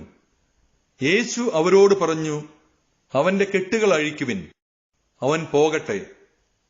യേശുവിനെ വധിക്കാൻ ആലോചന. മറിയത്തിന്റെ അടുക്കൽ വന്നിരുന്ന യഹൂദരിൽ വളരെ പേർ അവൻ പ്രവർത്തിച്ചത് കണ്ട് അവനിൽ വിശ്വസിച്ചു. എന്നാൽ അവരിൽ ചിലർ ചെന്ന് യേശു പ്രവർത്തിച്ച കാര്യങ്ങൾ ഫരിസേയരോട് പറഞ്ഞു. അപ്പോൾ പുരോഹിത പ്രമുഖന്മാരും ഫരിസേയരും ആലോചനാ സംഘം വിളിച്ചുകൂട്ടി പറഞ്ഞു, നാം എന്താണ് ചെയ്യേണ്ടത്? ഈ മനുഷ്യൻ വളരെയധികം അടയാളങ്ങൾ പ്രവർത്തിക്കുന്നല്ലോ. അവനെ നാം ഇങ്ങനെ വിട്ടാൽ എല്ലാവരും അവനിൽ വിശ്വസിക്കും. അപ്പോൾ റോമാക്കാർ വന്ന് നമ്മുടെ വിശുദ്ധ സ്ഥലത്തെയും ജനത്തെയും നശിപ്പിക്കും. അവരിൽ ഒരുവനും ആ വർഷത്തെ പ്രധാന പുരോഹിതനുമായ കയ്യാഫാസ് പറഞ്ഞു, നിങ്ങൾക്കൊന്നും അറിഞ്ഞുകൂടാ. ജനം മുഴുവൻ നശിക്കാതിരിക്കാനായി അവർക്ക് വേണ്ടി ഒരുവൻ മരിക്കുന്നത് യുക്തമാണെന്ന് നിങ്ങൾ മനസ്സിലാക്കുന്നുമില്ല. അവനിത് സ്വമേധയാ പറഞ്ഞതല്ല, പ്രത്യുത ആ വർഷത്തെ പ്രധാന പുരോഹിതനെന്ന നിലയിൽ ജനത്തിനു വേണ്ടി യേശു മരിക്കേണ്ടിയിരിക്കുന്നുവെന്ന് പ്രവചിക്കുകയായിരുന്നു. ജനത്തിനു വേണ്ടി മാത്രമല്ല, ചിതറിക്കിടക്കുന്ന ദൈവമക്കളെ ഒരുമിച്ച് കൂട്ടുന്നതിനു വേണ്ടിയും. അന്നു മുതൽ അവനെ വധിക്കാൻ അവർ ആലോചിച്ചുകൊണ്ടിരുന്നു. അതുകൊണ്ട് യേശു പിന്നീട് ഒരിക്കലും യഹൂദരുടെ ഇടയിൽ പരസ്യമായി സഞ്ചരിച്ചില്ല. അവൻ പോയി മരുഭൂമിക്കടുത്തുള്ള എഫ്രായിം പട്ടണത്തിൽ ശിഷ്യരോടൊത്തു വസിച്ചു. യഹൂദരുടെ പെസഹ തിരുനാൾ അടുത്തിരുന്നു. ഗ്രാമങ്ങളിൽ നിന്ന് വളരെ പേർ തങ്ങളെ തന്നെ വിശുദ്ധീകരിക്കുന്നതിനായി പെസഹായ്ക്ക് മുമ്പേ ജെറുസലേമിലേക്ക് പോയി. അവർ യേശുവിനെ അന്വേഷിച്ചുകൊണ്ട് ദേവാലയത്തിൽ വച്ച് പരസ്പരം ചോദിച്ചു, നിങ്ങൾ എന്ത് വിചാരിക്കുന്നു? അവൻ തിരുനാളിന് വരികയില്ലെന്നോ? അവൻ എവിടെയാണെന്ന് ആർക്കെങ്കിലും വിവരം ലഭിച്ചാൽ അവനെ ബന്ധിക്കേണ്ടതിന് തങ്ങളെ അറിയിക്കണമെന്ന് പുരോഹിത പ്രമുഖന്മാരും ഫരിസേയരും കൽപ്പന കൊടുത്തിരുന്നു. വിശുദ്ധ യോഹന്നാൻ എഴുതിയ സുവിശേഷം 12-ാം അധ്യായം. തൈലാഭിഷേകം. മരിച്ചവരിൽ നിന്ന് താൻ ഉയർപ്പിച്ച ലാസർ താമസിച്ചിരുന്ന ബെഥാനിയയിലേക്ക് പെസഹായ്ക്ക് 6 ദിവസം മുമ്പ് യേശു വന്നു. അവർ അവന് അത്താഴമൊരുക്കി. മർത്ത പരിചരിച്ചു. അവനോടുകൂടെ ഭക്ഷണത്തിനിരുന്നവരിൽ ലാസറും ഉണ്ടായിരുന്നു.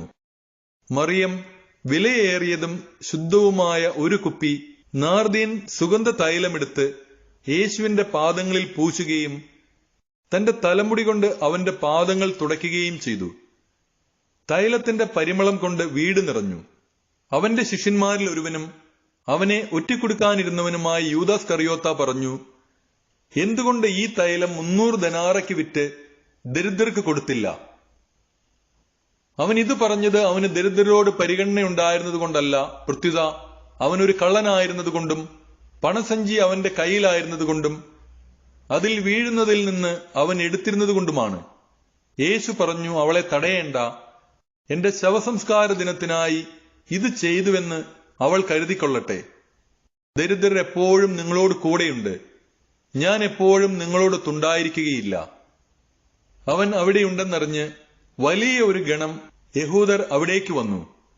അവർ വന്നത് യേശുവിനെ ഉദ്ദേശിച്ചു മാത്രമല്ല, അവൻ മരിച്ചവരിൽ നിന്ന് ഉയർപ്പിച്ച ലാസറിനെ കാണാൻ കൂടിയാണ്. ലാസറിനെ കൂടി കൊല്ലാൻ പുരോഹിത പ്രമുഖന്മാർ ആലോചിച്ചു.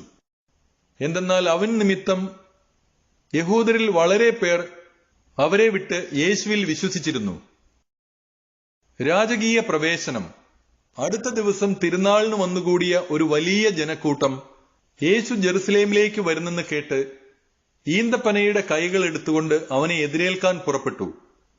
അവർ വിളിച്ചു പറഞ്ഞു, ഹോസാന, കർത്താവിന്റെ നാമത്തിൽ വരുന്നവനും ഇസ്രായേലിന്റെ രാജാവുമായവൻ വാഴ്ത്തപ്പെട്ടവൻ. യേശു ഒരു കഴുതക്കുട്ടിയെ കണ്ട് അതിന്റെ പുറത്തു കയറിയിരുന്നു. സീയോൻ പുത്രി, ഭയപ്പെടേണ്ട, ഇതാ നിന്റെ രാജാവ് കഴുതക്കുട്ടിയുടെ പുറത്ത് എഴുന്നള്ളുന്നു എന്ന് എഴുതപ്പെട്ടിരിക്കുന്നു. അവന്റെ ശിഷ്യന്മാർക്ക് ആദ്യം ഇത് മനസ്സിലായില്ല. എന്നാൽ യേശു മഹത്വം പ്രാപിച്ചപ്പോൾ അവനെപ്പറ്റി ഇക്കാര്യങ്ങൾ എഴുതപ്പെട്ടിരുന്നുവെന്നും അവനു വേണ്ടി ഇവയെല്ലാം ചെയ്തുവെന്നും അവർ അനുസ്മരിച്ചു. ലാസറിനെ മരിച്ചവരിൽ നിന്ന് ഉയർപ്പിച്ച അവസരത്തിൽ അവനോടൊപ്പം ഉണ്ടായിരുന്ന ജനക്കൂട്ടം അവന് സാക്ഷ്യം നൽകിയിരുന്നു. അവൻ ഈ അടയാളം പ്രവർത്തിച്ചെന്ന് കേട്ടതുകൊണ്ടുകൂടിയാണ് ജനക്കൂട്ടം അവനെ സ്വീകരിക്കുവാൻ വന്നത്. അപ്പോൾ ഫരിസേയർ പരസ്പരം പറഞ്ഞു, നമുക്കൊന്നും ചെയ്യാൻ സാധിക്കുന്നില്ലെന്ന് കാണുന്നില്ലേ? നോക്കൂ, ലോകം അവന്റെ പിന്നാലെ പോയി കഴിഞ്ഞു. ഗ്രീക്കുകാർ യേശുവിനെ തേടുന്നു. തിരുനാളിൽ ആരാധിക്കാൻ വന്നവരിൽ ഏതാനും ഗ്രീക്കുകാരുമുണ്ടായിരുന്നു. ഇവർ ഗലീലയിലെ ബേത്സദായിൽ നിന്നുള്ള ഫിലിപ്പോസിന്റെ അടുക്കൽ ചെന്ന് പറഞ്ഞു, പ്രഭോ, ഞങ്ങൾ യേശുവിനെ കാണാൻ ആഗ്രഹിക്കുന്നു. ഫിലിപ്പോസ് പോയി അന്ത്രയോസിനോട് പറഞ്ഞു. അന്ത്രയോസും ഫിലിപ്പോസും കൂടി യേശുവിനെ വിവരമറിയിച്ചു. യേശു പറഞ്ഞു, മനുഷ്യപുത്രൻ മഹത്വപ്പെടാനുള്ള സമയമായിരിക്കുന്നു. സത്യം സത്യമായി ഞാൻ നിങ്ങളോട് പറയുന്നു, ഗോതമ്പ് മണി നിലത്തു വീണ് അഴിയുന്നില്ലെങ്കിൽ അത് അതേപടിയിരിക്കും. അഴിയുന്നെങ്കിലോ അത് വളരെ ഫലം പുറപ്പെടുവിക്കും. തന്റെ ജീവനെ സ്നേഹിക്കുന്നവൻ അത് നഷ്ടപ്പെടുത്തുന്നു. ഈ ലോകത്തിൽ തന്റെ ജീവനെ ദ്വേഷിക്കുന്നവൻ നിത്യജീവനിലേക്ക് അതിനെ കാത്തു സൂക്ഷിക്കും. എന്നെ ശുശ്രൂഷിക്കാൻ ആഗ്രഹിക്കുന്നവൻ എന്നെ അനുഗമിക്കട്ടെ. അപ്പോൾ ഞാൻ ആയിരിക്കുന്നിടത്ത് എന്റെ ശുശ്രൂഷകനുമായിരിക്കും. എന്നെ ശുശ്രൂഷിക്കുന്നവനെ പിതാവ് ബഹുമാനിക്കും. മനുഷ്യപുത്രൻ ഉയർത്തപ്പെടണം. ഇപ്പോൾ എന്റെ ആത്മാവ് അസ്വസ്ഥമായിരിക്കുന്നു. ഞാൻ എന്തു പറയേണ്ടു? പിതാവേ, ഈ മണിക്കൂറിൽ നിന്നെ രക്ഷിക്കണമേ. അല്ല, ഇതിനു വേണ്ടിയാണല്ലോ ഈ മണിക്കൂറിലേക്ക് ഞാൻ വന്നത്. പിതാവേ, അങ്ങയുടെ നാമത്തെ മഹത്വപ്പെടുത്തേണമേ. അപ്പോൾ സ്വർഗത്തിൽ നിന്നൊരു സ്വരമുണ്ടായി, ഞാൻ മഹത്വപ്പെടുത്തിയിരിക്കുന്നു, ഇനിയും മഹത്വപ്പെടുത്തും. അവിടെ നിന്നിരുന്ന ജനക്കൂട്ടം ഇത് കേട്ടിട്ട് ഇടിമുഴക്കമുണ്ടായി എന്ന് പറഞ്ഞു. എന്നാൽ ചിലർ, ഒരു ദൂതൻ അവനോട് സംസാരിച്ചു എന്ന് പറഞ്ഞു. യേശു പറഞ്ഞു, ഈ സ്വരമുണ്ടായത് എനിക്ക് വേണ്ടിയല്ല, നിങ്ങൾക്ക് വേണ്ടിയാണ്. ഇപ്പോഴാണ് ഈ ലോകത്തിന്റെ ന്യായവിധി. ഇപ്പോൾ ഈ ലോകത്തിന്റെ അധികാരി പുറന്തള്ളപ്പെടും. ഞാൻ ഭൂമിയിൽ നിന്ന് ഉയർത്തപ്പെടുമ്പോൾ എല്ലാ മനുഷ്യരെയും എന്നിലേക്ക് ആകർഷിക്കും. അവൻ ഇത് പറഞ്ഞത് താൻ ഏതു വിധത്തിലുള്ള മരണമാണ് വരിക്കാൻ പോകുന്നത് എന്ന് സൂചിപ്പിക്കാനാണ്. അപ്പോൾ ജനക്കൂട്ടം അവനോട് ചോദിച്ചു, ക്രിസ്തു എന്നേക്കും നിലനിൽക്കുന്നു എന്നാണല്ലോ നിയമത്തിൽ ഞങ്ങൾ കേട്ടിട്ടുള്ളത്. പിന്നെ മനുഷ്യപുത്രൻ ഉയർത്തപ്പെടേണ്ടിയിരിക്കുന്നു എന്ന് നീ പറയുന്നതെങ്ങനെ? ആരാണ് ഈ മനുഷ്യപുത്രൻ? യേശു അവരോട് പറഞ്ഞു, അല്പസമയത്തേക്ക് കൂടി പ്രകാശം നിങ്ങളുടെ ഇടയിലുണ്ട്. അന്ധകാരം നിങ്ങളെ കീഴടക്കാതിരിക്കാൻ പ്രകാശമുള്ളപ്പോൾ നടന്നുകൊള്ളുവിൻ. അന്ധകാരത്തിൽ നടക്കുന്നവൻ താൻ എവിടേക്കാണ് പോകുന്നതെന്ന് അറിയുന്നില്ല. നിങ്ങൾ പ്രകാശത്തിന്റെ മക്കളാകേണ്ടതിന് നിങ്ങൾക്ക് പ്രകാശമുള്ളപ്പോൾ അതിൽ വിശ്വസിക്കുവിൻ. യഹൂദരുടെ അവിശ്വാസം. ഇത് പറഞ്ഞതിനു ശേഷം യേശു അവരിൽ നിന്ന് പോയി രഹസ്യമായി പാർത്തു.